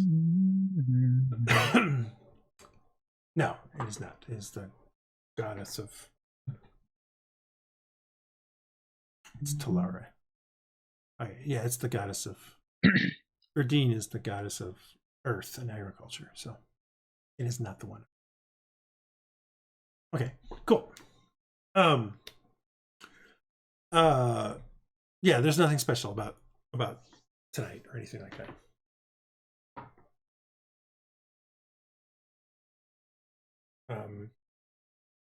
What are you guys doing? Timo kind of talks a bit more. He's like, yes, this a few people have mentioned this. Even Gadner has found some of his things, like some fish hooks and things every now and then, sitting on various places. It's unusual, but I'd never think anything of it. Maybe we've stirred something up. Just the place I live. We're gonna drink our tea and fast forward to the evening here. It's up to you guys. Yeah, you can if you want. He does regale you with the founding of Tyrok's Landing, where he's basically 75 years ago. Tyrok Stormrunner was the captain of the Summer Squall and ran trade between Emerdal and Kaer Morgil. During one stormy morning, he mistook his position, and in the cloudy, foggy environment, he and his crew sailed into the rock, right at the base of the lighthouse. But it was no lighthouse then, but just a tower with no doors or windows. Pulling himself from the wreck onto the island, he discovered the tower that sits out here to this day. Confused as to why it had no lights to direct him away, he noticed it had no doors or windows. Still tired and winded from the crash, he collapsed against the side of the tower and fell into a deep sleep. No one really knows what happened next. Some claimed he dreamed of lands beyond the stars. Others that he lost a part of himself, but when he awoke, he had no desire to return to the sea. The storm passed, and he found himself looking out over a relatively peaceful bay. The bay out that you see outside. He was able to move along the rocks and get to land, where he found a small stream emptying into it. At that point, he cleared some trees and built himself a small house and a fishing boat. Over the time, he decided to build a lighthouse around the tower to ward off ships from the rocks, and with that, a small community started to build up around him and the bay. Some say it wasn't Tyrok that survived the crash, but one of his crew, but the story continues the same past that. The wreck itself has never been, most of the wreck has never been found as it was pulled out to sea, but it is rumored that Tyrok was delivering several crates of ignium, a metal mineral imbued with the power of elemental fire. People have searched for it over the years, but no one has found it or any evidence of that cargo. This has led some people to believe that Tyrok or his crew lied about the crash and kept the cargo, slowly selling it off over the years so that they wouldn't be caught. Regardless, Tyrok's Landing was born and has slowly grown ever since. Interesting. That's interesting. Is there a way to know the metal? I mean, You guys, you've heard of ignium, yeah.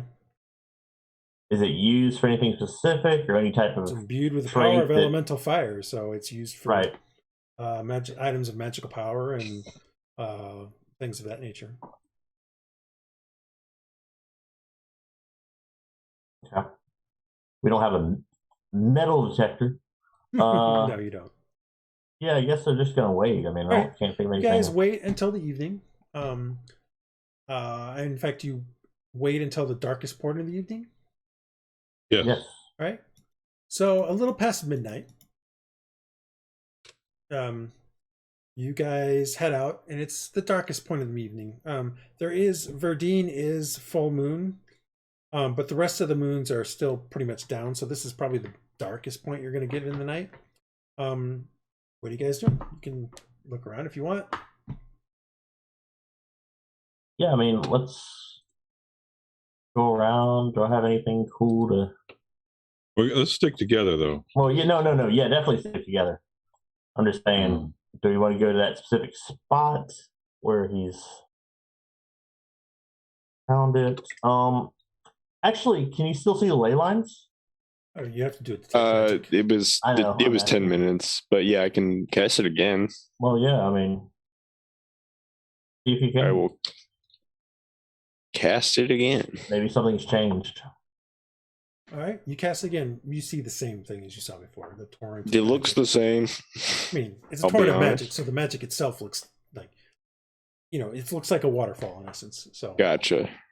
In that sense, it looks different, but the amount of magic still looks the same. Like at night, it's like a brilliant beacon coming into the top of the tower. As you guys are kind of looking around, Dresd'a. Up on top of the cliff to the west southwest where Timo said people see it, you see a man, what looks to be a robed figure, standing up there looking towards the tower. He hasn't seemed to have noticed you yet. I bring it to the attention of the party. Hey, guys, look. You guys look up there and you don't see anything. You see the rogue dude staring up the tower? Not me. Do I see anything? You don't. With detect magic at all? You don't see it. Man, I have no idea what you're seeing, but maybe you should. We'll come with you and check it out. All right. Dresd'a, are you sensitive to the spiritual more than most? No, not that I know. You literally put them into your body. I know. So yes, you are. But she may not want to admit it. Anyway, no, it's fine. I would say no. It's just funny. It's funny. Yeah, it is. No, not that I know. This is a little. I think she funny. doesn't want to bind admit. spirits to my will. No, I can't see anything with spirits. Not Well, at all. I don't think I told anybody about that. No, you haven't. And I've always done my rituals. But they have in seen you with strange things on your body and stuff like that, and the using weird spirits. stuff, and using spirits. It's not like people can't see chill when you use it. Minor spirits. Yeah. Okay. Yeah, I am.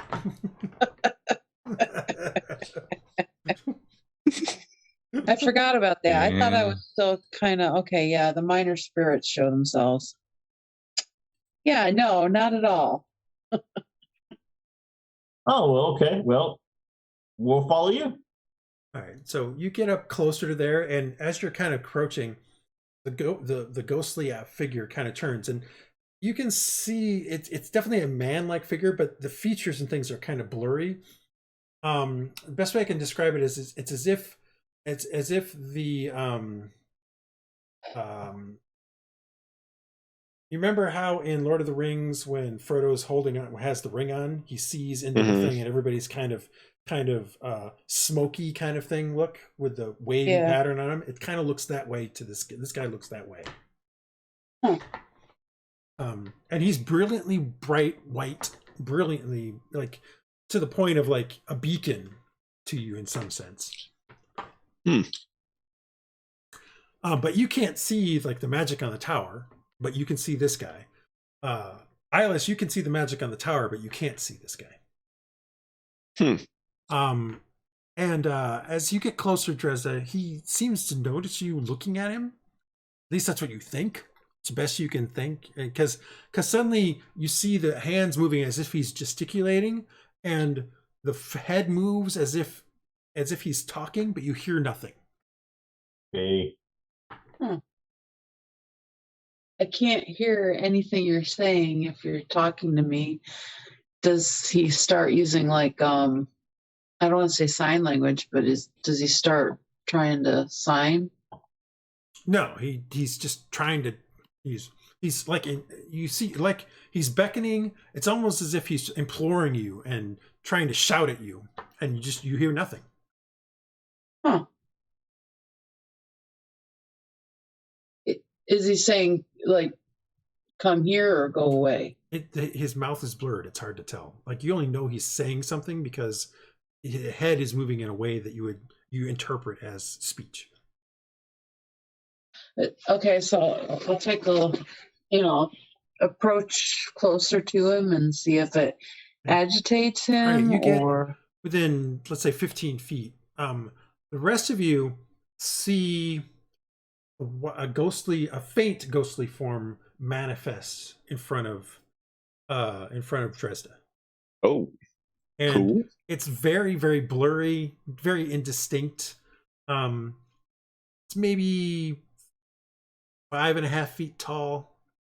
It's floating above the ground, but it's maybe 5.5 feet to the top of it.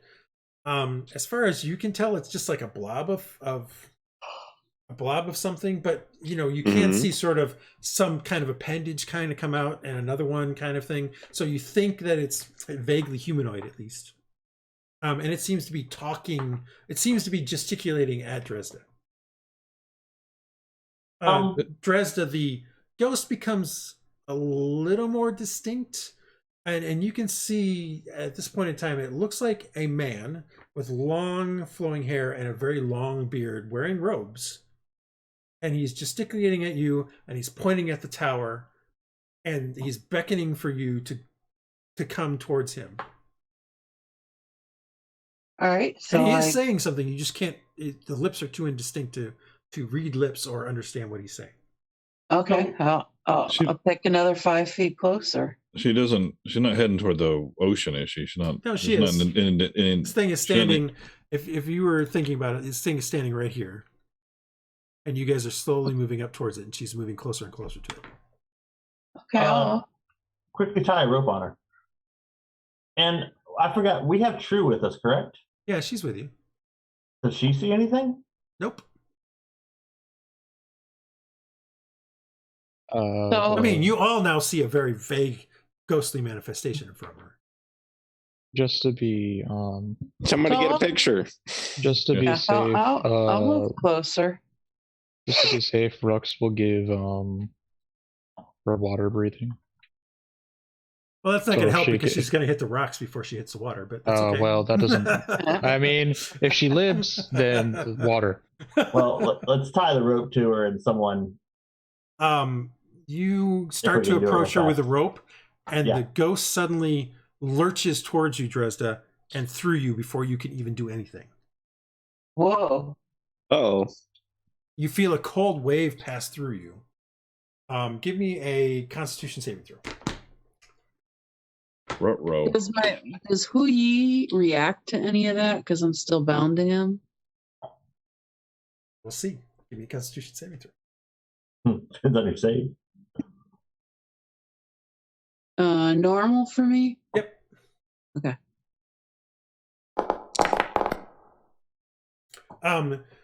You briefly feel, the only way I can describe it, as a tug of war in your soul before the ghost is ejected out the other side. Huh. And you turn and quickly look, and it slowly just collapses in on itself and disappears. Did I gain any insight in that brief contact? The only thing you gain is that clearly it was trying to take the place that Huyi normally inhabits.